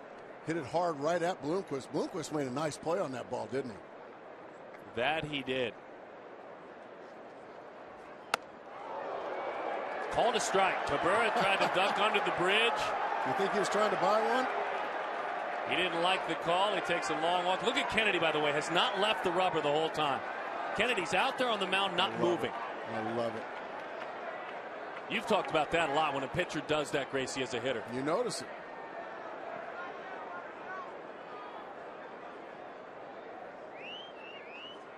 Fastball, ground ball. So that was no play in the big leagues is easy, but a little easier play for Aaron Hill. This was not. A bullet. You see him come up with the in-between hop and then get it over there just ahead of Pagan, who was flying down the line. And as it gets later in the ball game, you love to see guys like Pablo Sandoval come to the plate with the bases empty. So a good job by Kennedy keeping those two fast runners, those two rabbits off the base paths in front of these big boys. Pablo Sandoval back to the screen. So Boy's got a nice swing, doesn't he? It's pretty. It's quick. Man, that is some serious bat speed Sandoval has. Been tied up thus far from Ian Kennedy, but man, all this guy needs is one. Got him to chase another high fastball. And once again, he was beaten by it. Sandoval homered 4 times this spring, played in 24 games. He was an all-star here for the first time in his career. Came to this ballpark as an all-star last year. On 0-2, belt high, up and away.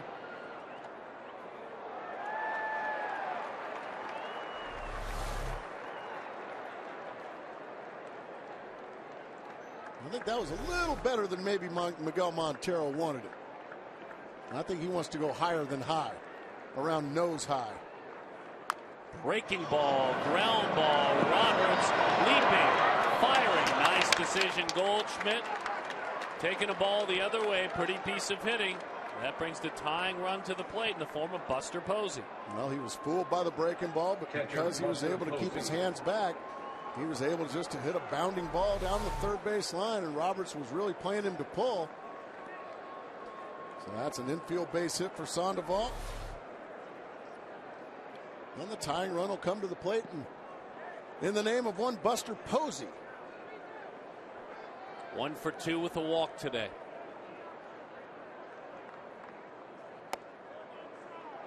Just missed it. Looked like a cut fastball. I think that's the first one he's thrown. That cut fastball, part of his repertoire, certainly throws it. Giants fans love seeing this young man healthy. Oh, sinking fastball that time from Kennedy. Don't see that very often, do you? No, you don't. Not that sort of dive.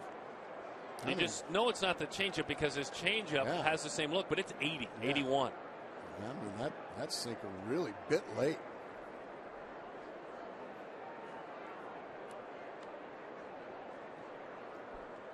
The 1-1. Bouncing ball into left field. That's a trademark Posey hit, isn't it? The V out there, big part of the ballpark, either to right field or left field, just finds holes. And now Charles Nagy's going to check on his bullpen. He's got the right-hander Shaw, the hard-cut fastball throwing right-hander, who has joined Joe Patterson out there. Well, if you're Kirk Gibson, it's decision time. You can see a pretty good sinking fastball. Posey chops right down on top. He just hits it in the perfect spot. Bloomquist can't get to it. It's a clean base hit. And let's see what Kirk Gibson decides to do. Do you go with the left-hander? It looks like that's what he's going to do. He's going to go with Joe Patterson, I would imagine, to face Aubrey Huff, the left-handed hitter, and or Brandon Belt, another left-handed hitter.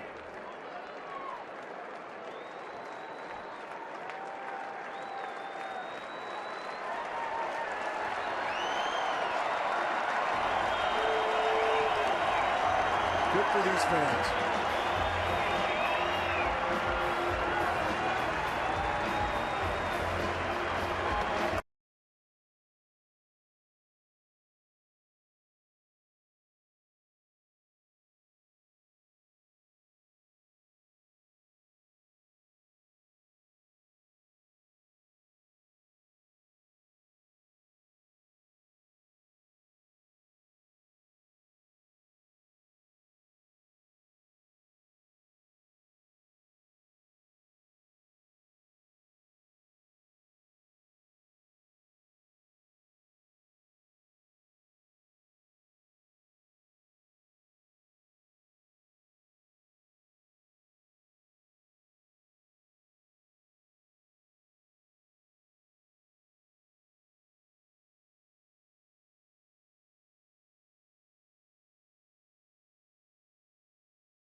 Patterson turned out to be a huge part of the championship machine that was the Arizona Diamondbacks.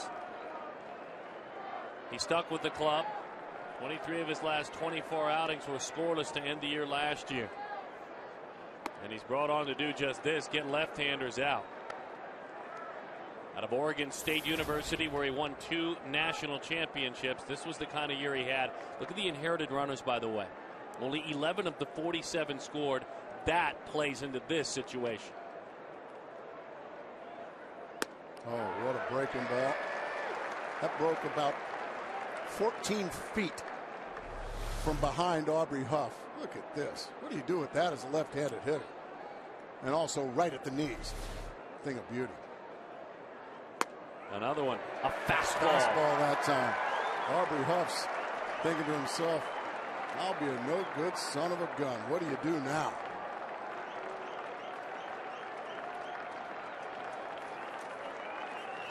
All right, what's going to be at home, folks? Breaking ball, just got a piece of it. Well, somehow, some way, that ball broke a good 1.5 feet off the plate, but Huff was just able to cue it foul.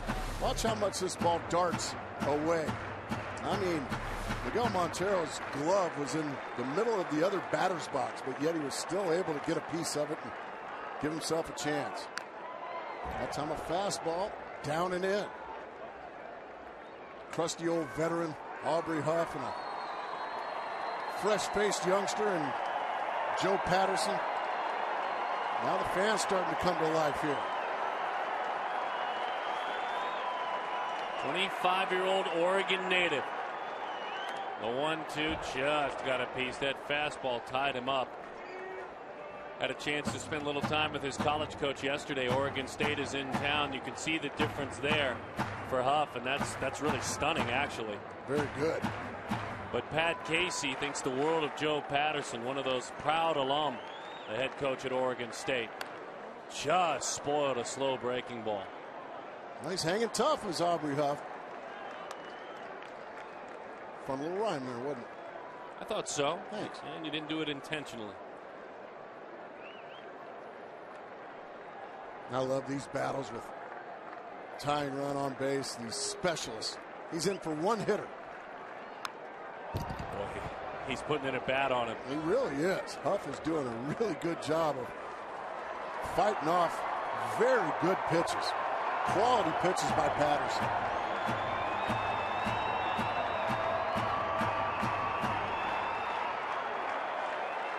Well, those are the runners that he hopes to strand. 1-2. Out front. Bad hop. Nice play, Goldschmidt. And a great job again, Joe Patterson picking up Ian Kennedy.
Walsh and Joe Borowski, and Joe, the layup here would be to talk pitching, Kennedy, Lincecum, but you don't want to go there, right?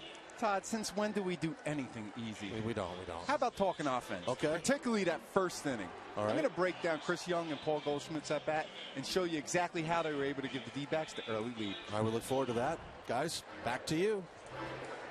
I tell you, it's a festive day, and I look forward to whatever you guys want to discuss. You just hope that if you're a Diamondbacks fan, you're talking about a win. 7th inning stretch time wrapping up. It's a great atmosphere to be at the ballpark. If you hadn't made it down for this one, obviously, just start making your plans for this season. It's going to be a quick weekend. It's a 1-week road trip.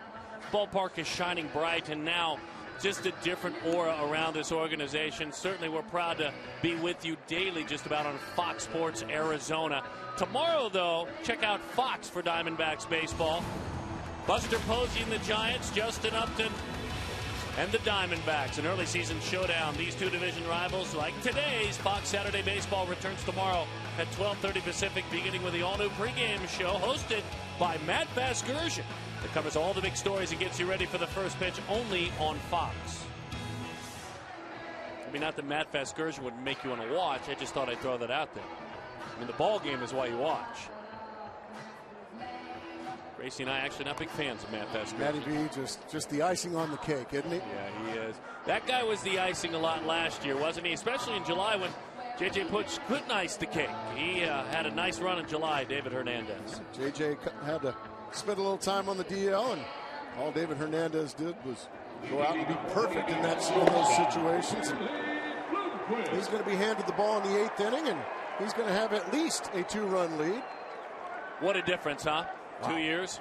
That just goes to show you that Kevin Towers came in and he knew he had to take care of what was, well, an awful bullpen the year before. A 2-run improvement that put the Diamondbacks bullpen about in the middle of the pack in the National League. They weren't the best in the National League, but they were improved, and that was the key. Willie Bloomquist on a hanging breaking ball, base hit left. So far in this contest, Mota does not have a good breaking ball.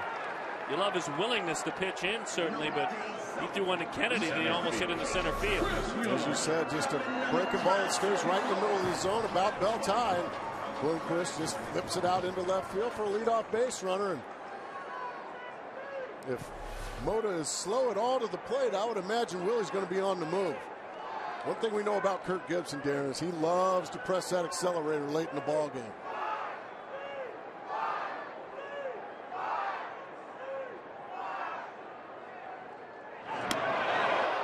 Got him. Picked him off. Well, you can press the accelerator, but those yield signs need to be paid attention to as well. Oh boy, that was just a nothing move, too. Willie Bloomquist just started taking off, and that's one of the easiest pickoffs Guillermo Mota will ever have. So just like that, momentum squashed.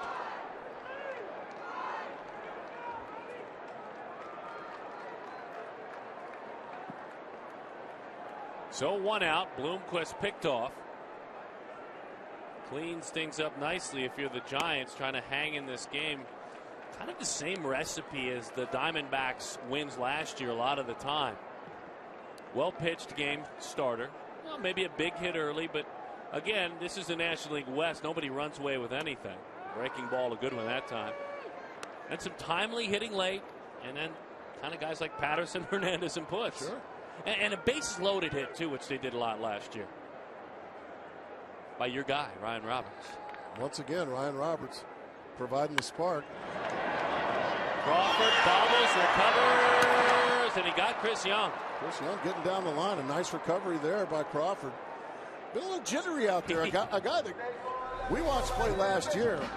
I mean, this guy was fabulous with his glove.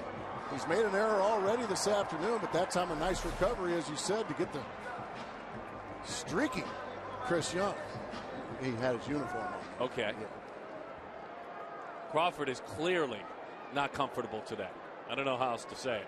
For a guy who is about as fluid as you'll see in this division. He's very good at shortstop. Yeah, probably just some opening day jitters.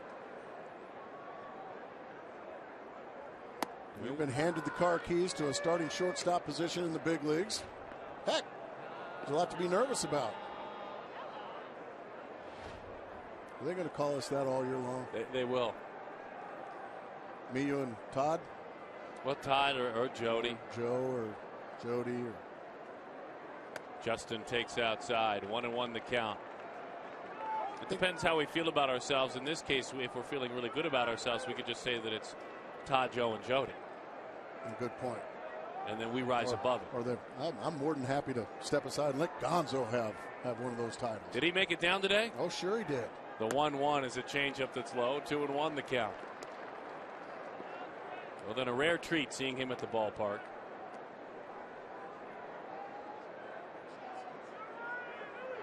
Two and 1 the count.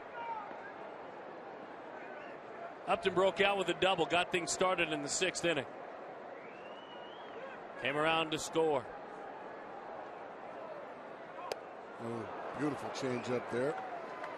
That's always, whether he was throwing 98 or softer, that's always been a part of his arsenal. Back when I was facing him, that's how long he's been around, but he always had that devastating changeup. I would say Justin Upton will tell you the same thing. That was a pretty devastating changeup. Deuce is wild. 2 balls, 2 strikes, 2 outs. The Diamondbacks grabbed a 3-0 lead in the first. The Giants quiet until the 5th. Melky Cabrera with a homer and then a single run in the 6th, tied it at 3 until a Ryan Roberts the very next inning, bottom of the 6th, the bases loaded double put Arizona up by a pair. 3-2 the count. Boy, Darren, something just tells me he intentionally missed with that fastball to come back with a changeup here on 3-2. Let's see if he does that.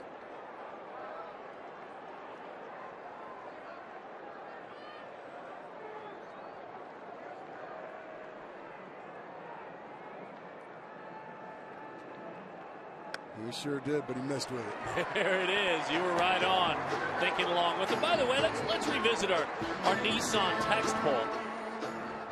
The players most likely to improve on last season's career year. As Bruce Bochy takes that walk out to the mound. You like Miguel Montero, but you think Ian Kennedy will continue to improve. Everybody got a few votes, to say the least. Bruce Bochy takes the baseball away from his veteran. Call to the bullpen. Jeremy Affeldt is on.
Well, with the D-backs Pepsi Max Value Pack, you get a lower-level bleacher ticket, a regular-size hot dog, a 24-ounce Pepsi, and a free bottle of Pepsi Max, all for just $19.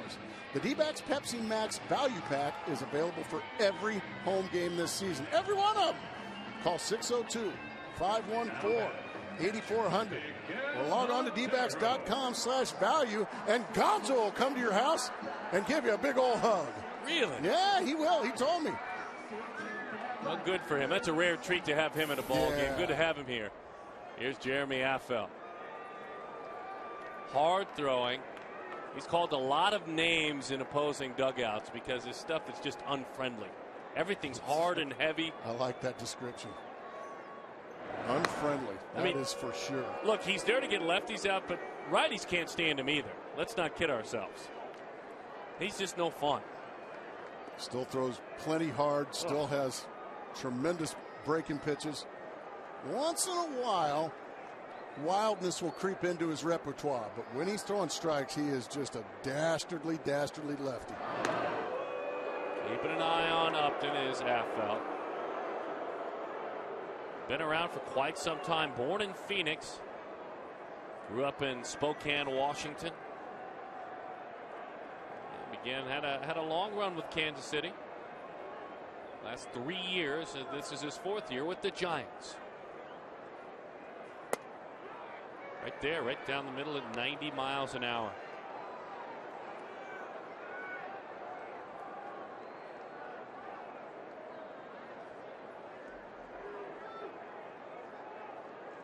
For just a little while, early in his career, he was a starting pitcher. He is much better served. Has had a nice career as a reliever.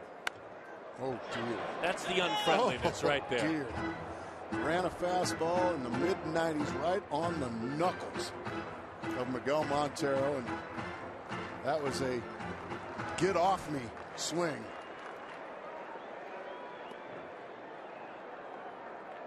Like running from a swarm of bees. Affeldt 6 2/3 innings against Arizona last year. Allowed just 1 earned run. And ERA over 1 just a bit. Hit it. Ouch. That one is a get off me.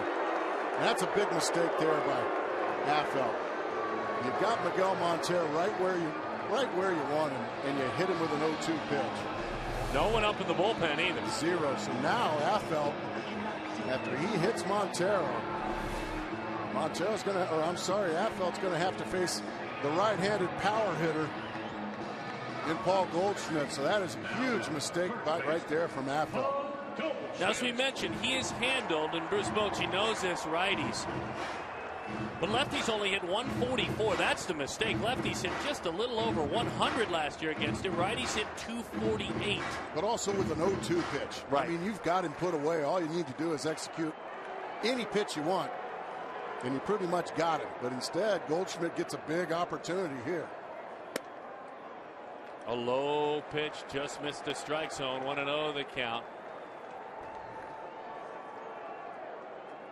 Bit of a buzz of conversation when Goldschmidt was announced and stepped into the box. You could feel it.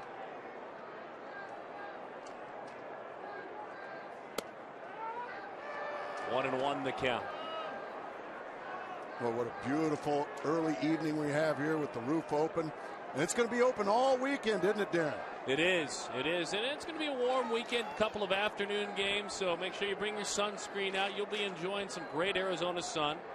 Bring a cap if you like to. Bring your glove, obviously. Sure. Bring some sunscreen. Oh, wow. What a curveball that was. Even Goldschmidt got his knees buckled by that one. A right-handed hitter gets buckled by this curveball.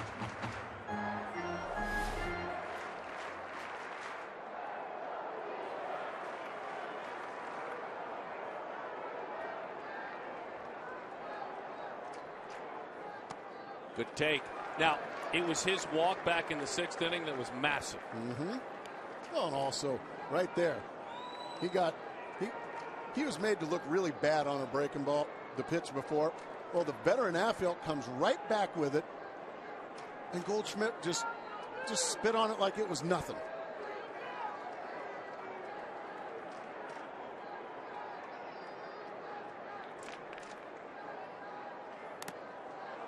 Just got a piece of what looked like a change. Let's take a look at our Dodge Ram tools of the trade. Of course, who are we talking about?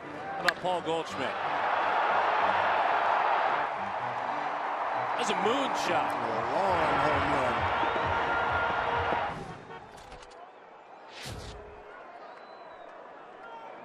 What's going on there? A lot going on. We have some new tricks up our sleeve this year.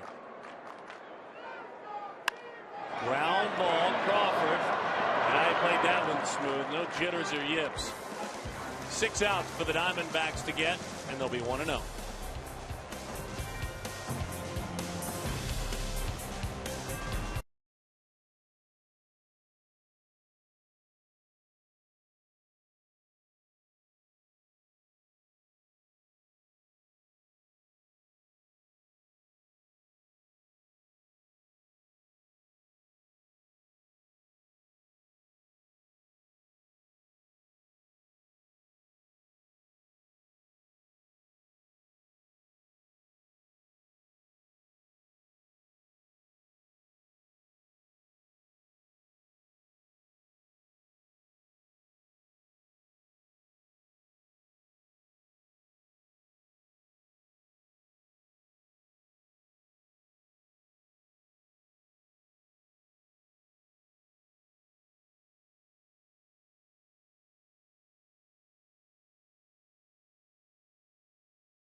For the Giants, Jody Jackson alongside Lieutenant Colonel Todd Murphy of the 310th Fighter Squadron. Todd, you led the formation today in the flyover. You just get chills when you see it, and I know there are a lot of challenges with it, though, actually, and you have a baseball analogy for it, don't you?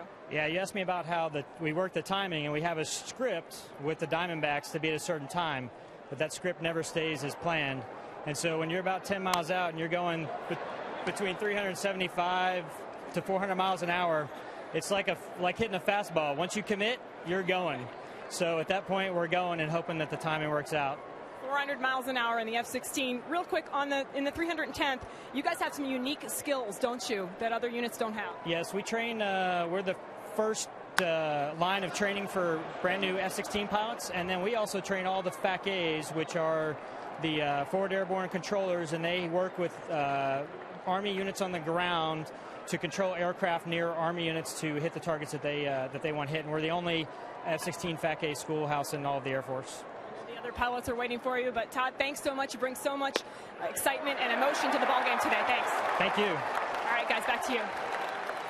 Jody, thank you very much. Good stuff, we thank Jody. him and his fellow pilots for their service to our country. David Hernandez comes in and locks up Brandon Belt with the change of pace there. Ryan Terrio. That last pitch just locked him hard.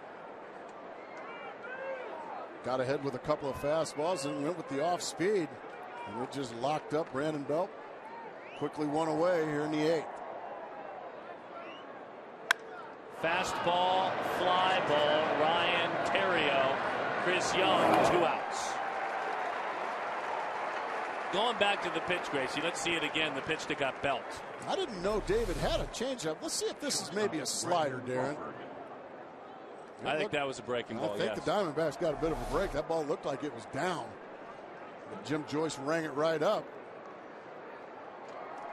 Almost had a curveball dive to it. He'll throw 2 breaking balls, kind of a softer slider and then a harder one. And David thrown 4 pitches and already gotten 2 outs. Gas, goodness gracious, 97 miles an hour. Jumping right ahead of Brandon Crawford. 196 earned run average at home last year for David. 26 years old, born and raised in the Sacramento area. Breaking ball, you bet. Absolutely. 0-2 the count. That's when you know you throw hard. When you can bounce one in front of the plate. And like our pilot friend said, once you commit, you commit. I like that analogy by our pilot. I did too. Very big league. That's a wonderful part of opening day. No balls and 2 strikes to count. 1-2.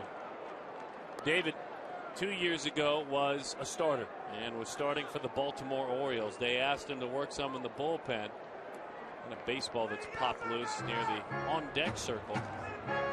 So David started working a little bit out of the bullpen for Baltimore. Kevin Towers and his scouts and his eyes around the country with Nate Shearholz waiting. Like David, not as a starter at all. Said, you know, Baltimore's on the right track, so he went and got it. Mark Reynolds in that trade to Baltimore. And you literally can go back and track Hernandez from 2010 and see the starting pitching velocity in the low 90s, and about a month and a half into relieving, literally had added about 3 miles an hour to his average fastball. Just a different feel. Oh my goodness. Who looks ready for the season?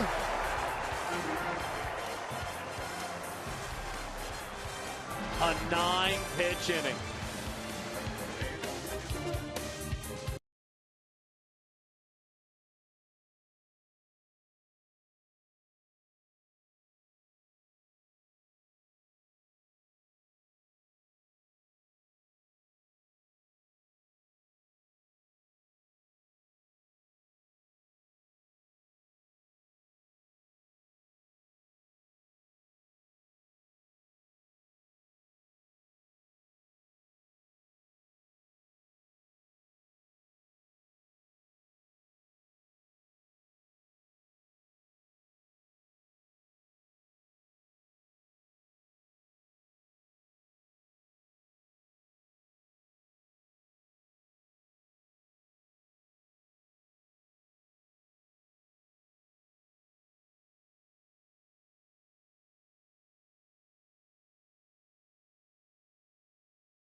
He now goes to work in Jason Kubel's spot.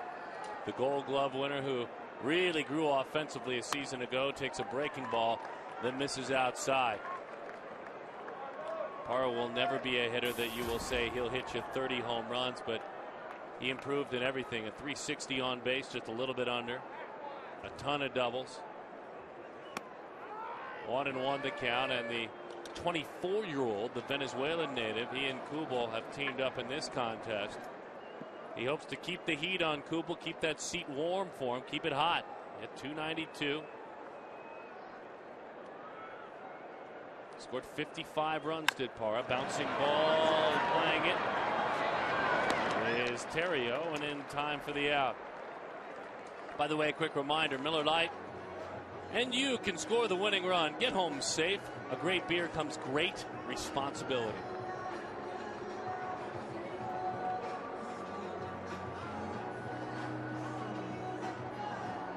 Bruce Bochy going to the bullpen. We will reset when we come back. Hensley comes on 5-3.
Guys, and we're in the bottom of the 8th, but tomorrow the Coyotes close out the regular season in Minnesota. They're in the playoffs already, folks, but coverage begins tomorrow at 4:45 p.m. on Fox Sports Arizona Plus.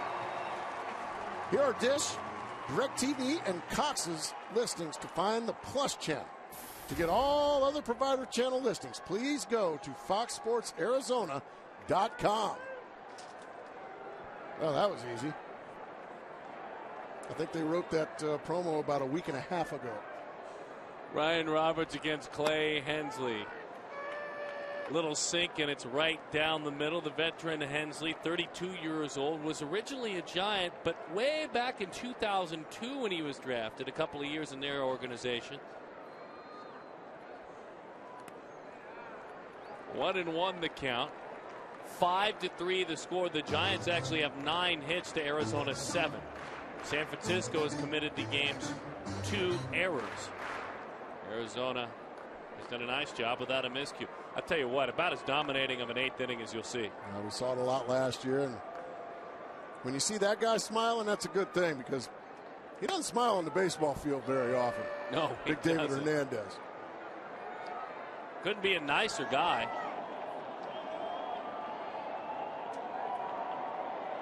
There's the big fella, J.J. Putz. He's hoping to pick up where he left off as well last year. What a year he had.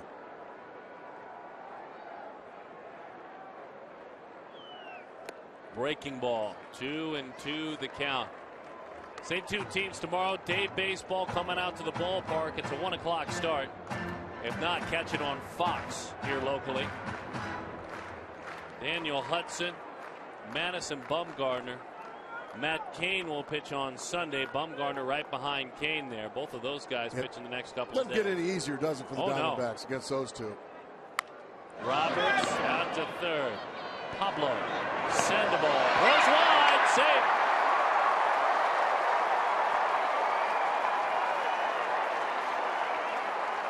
Three errors for the San Francisco Giants on opening day.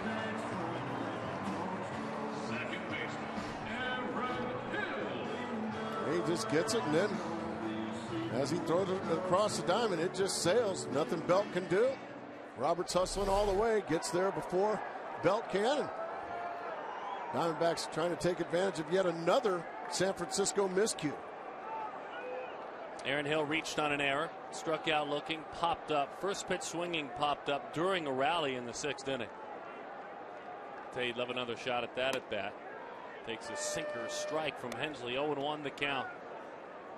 Hey, by the way, great crowd today. I mean, no surprise it's opening day, but 49,130 poured into this ballpark. The 4th largest regular season crowd in Chase Field history. Good for the people that came, and good for the folks watching us on TV as well. It's been a heck of a game thus far. Yeah,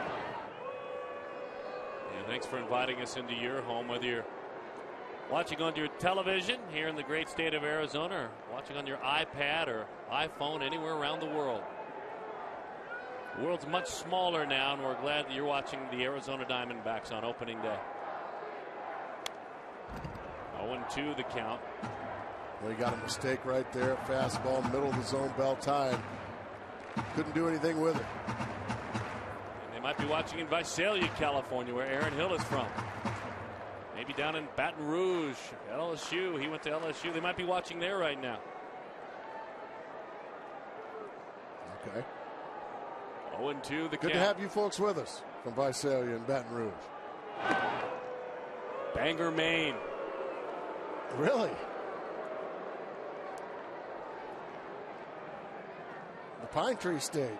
Texarkana, Texas. 0-2 the count.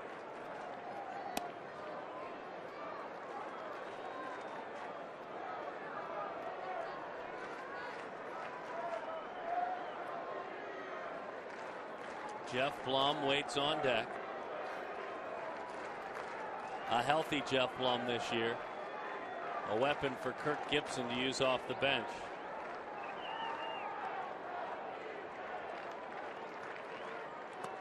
Boy, nice job by Posey, who's been Came wanting up with to it throw. clean. If that ball gets away at all, Roberts is gone. Is that a fastball? I think it was, he choked a changeup. Okay. Posey comes up with it clean and saves 90 feet.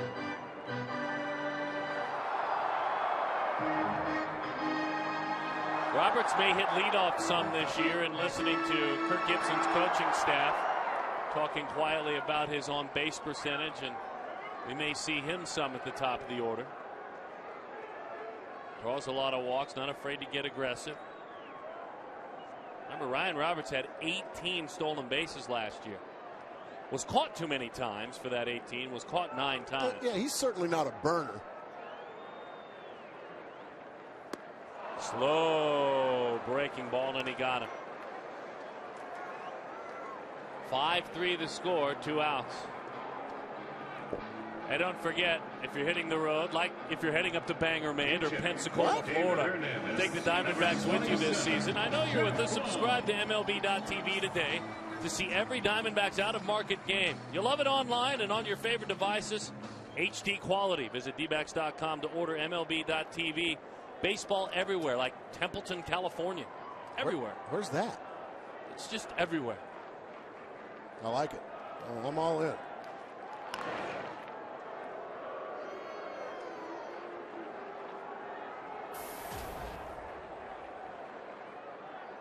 Wausau, Wisconsin. Oh, they're I all. think you can see the Wausau with that lens. Floated it in there. 0-1 the count to Jeff Blum. Well, the team missed him last year when he was gone, because this is a guy that, as he's gotten older, though he is versatile and can play anywhere, this is where he'll earn his money this year as a pinch hitter. Very true. And he can spell Ryan Roberts. at third base. Plays a more than adequate third base, but a switch hitter that can give you fits from both sides of the plate. We love having guys like that. 60 career pinch hits, a 247 career pinch hitter, but the last 3 or 4 years that number is closer to 300.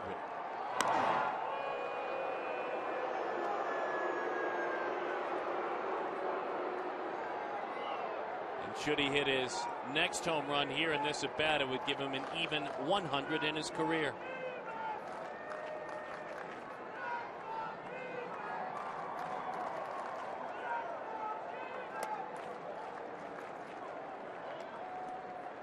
Arizona jumped out early, 3 runs in the first. The Giants chipped away, fought their way back to tie it in the 6th at 3-3. In the bottom half of that inning, the Diamondbacks responded. Ryan Roberts with a bases loaded double put Arizona up 5-3. That's where we stand. Hot shot, but it's a foul ball past Eric Young out there in the first base coach's box. Our Gold Glover with a nice play out there, hauling that one in. Love the Gold Glovers, they're back. They do a great job out there. Who we got tonight? That's Joe Casper in right. Oh, we know Joe. And Ron Pennington out there in left. Yeah, they're our veteran Gold Glovers.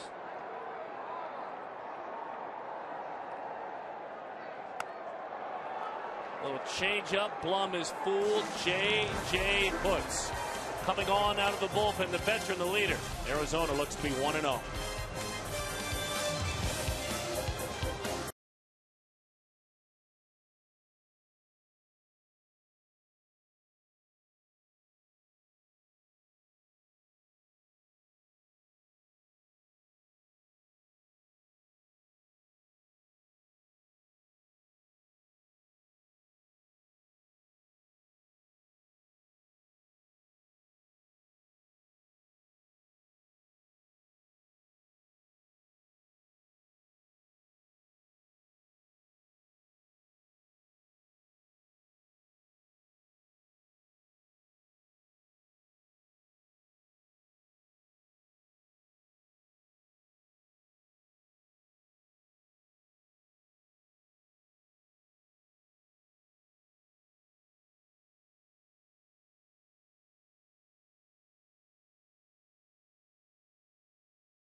That's the power of the Home Depot. Look, it looked like a little play, but it wasn't. It handcuffed him in a nice play. Ended up being a big out in that situation. Willie Bloomquist showing, yeah, we miss Stephen Drew, but you know what? While he's gone, you still got a rock-solid shortstop, and he's been just that. 49,000 fans on hand today. 49-130 a sellout. J.J. Putz takes the rock. He gets ready to roll. The 35-year-old Michigan-born right-hander who pitched at U of M. A 2.17 ERA, a near flawless season, 45 of 49 last year. Without him, Arizona's not talking about October baseball in 2011. He's going to have to go through some speedy caballeros, and it starts with Gregor Blanco. Blanco, part of the mix that we talked about earlier. That with Pagan, that with Cabrera at the top of the order. He had to earn his spot on the bench for Bruce Bochy, but he earned it because of the reasons we've spoke of. They're trying to just create more offense with their feet. Those two have shut down the offense with their arms. Patterson on the right with his left. Hernandez on the left with his right. Arms, that is. Pitch is low. That's that cut fastball, 1-1 the county's been working on it this spring. If you see a pitch run in or down to a left-handed hitter, that's the J.J. Putz cut fastball. Well, took him all of 2 pitches to break it out. So he certainly believes in it.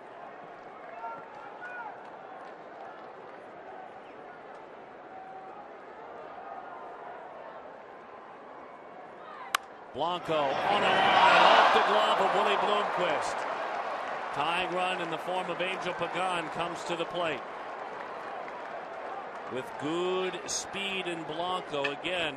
This is where they hope to be a thorn in your side. Center fielder Angel Pagan. Turns up that lineup. Now they got their dangerous hitters. You see Bloomquist gets to as far up as he can, but he can't corral it, and that's a leadoff base runner.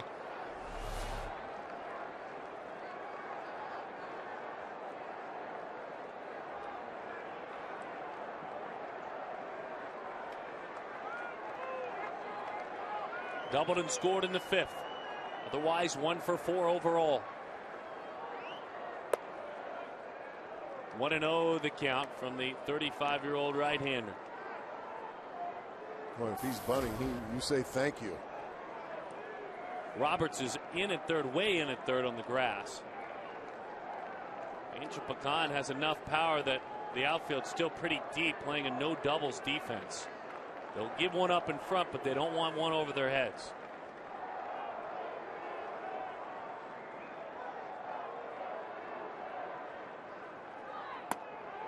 Good pitch there.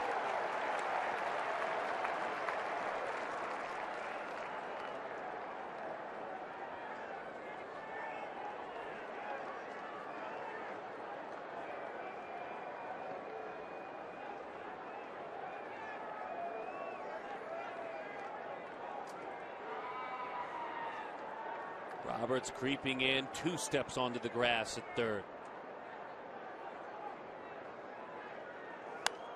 Slaps it that way, but he's laid on it. Into the seats it goes.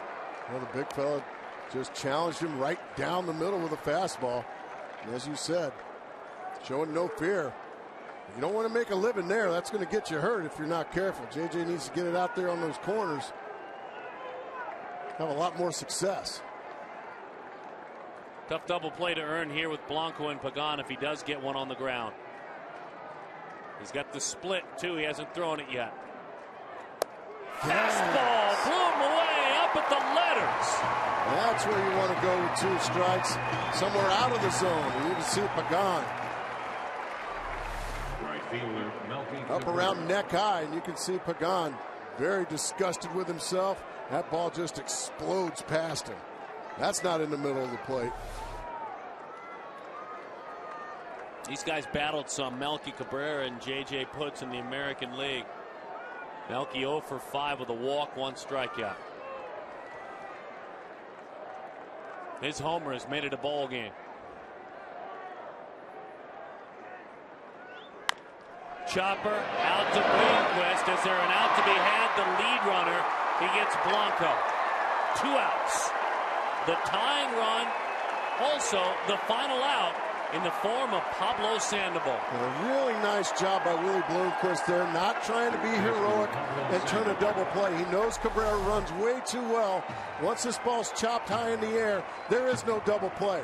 So just make sure, corral it, gather, and give a good feed over to Hill and get the sure out. Nicely done there by the veteran, Willie Bloomquist.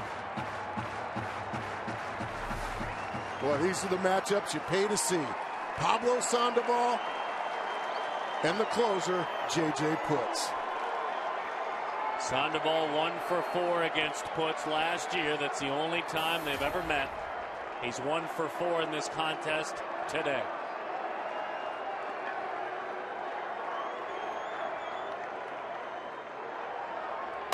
And 1 the count. Just over anxious there by the Kung Fu Panda. Chased one up and out of the strike zone. Paul Goldschmidt playing near the outfield grass. Nobody holding on. Melky Cabrera. So Melky can just walk to second base if he chooses to. He does head to second. The pitch is high. He is in scoring position, but it's not his run. It's that of Sandoval's that means all the difference.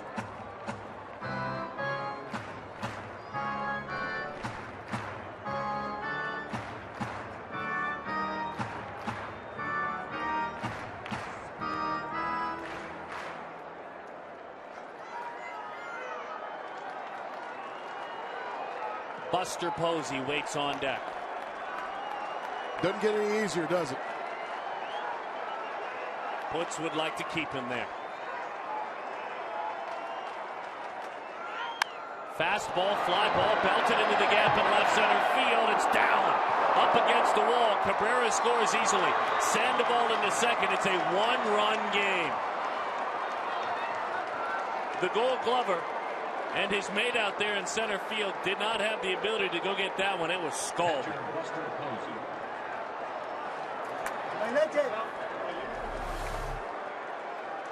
Fastball up and out over, and Sandoval just drills it into left center field. And it splits that gap. And now we're going to have a runner for Pablo Sandoval. That's Burris, isn't it? Emmanuel Burris. Yes, it is. Who can pick him up and put him down. He can fly. These two, pitcher and batter, meeting for the first time ever in a regular season game.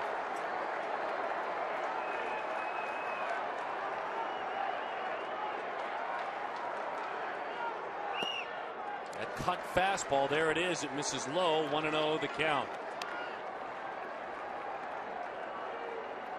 It's got to be hard to pitch a majority of your career, nearly 500 appearances, and in a spring, in a month, 6 weeks, you add a pitch to your repertoire and have confidence to use it on opening day. But he's using it. He threw it again. Cutter's called outside. 2-0 to Posey. Well, be careful here. Buster Posey can do some real damage to a 2-0 fastball. You can see it just cuts off the plate of shade, I guess. Oh, man, come on.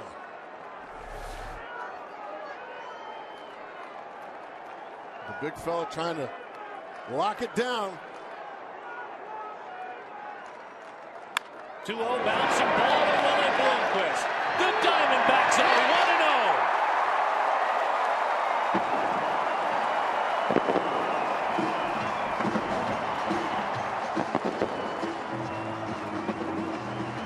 1-0. Kennedy wins it. Putz saves it. Goldschmidt with a homer. Young with a homer. Ryan Roberts with the decisive hit. J.J. Putz's career is saved number 152. And just an incredible opening day here at Chase Field. If you weren't here, we missed you. They beat their rivals, the San Francisco Giants. Of course, they wouldn't be anywhere without that man, our APS Energy All-Star. Kind of the heartbeat of this team in many ways.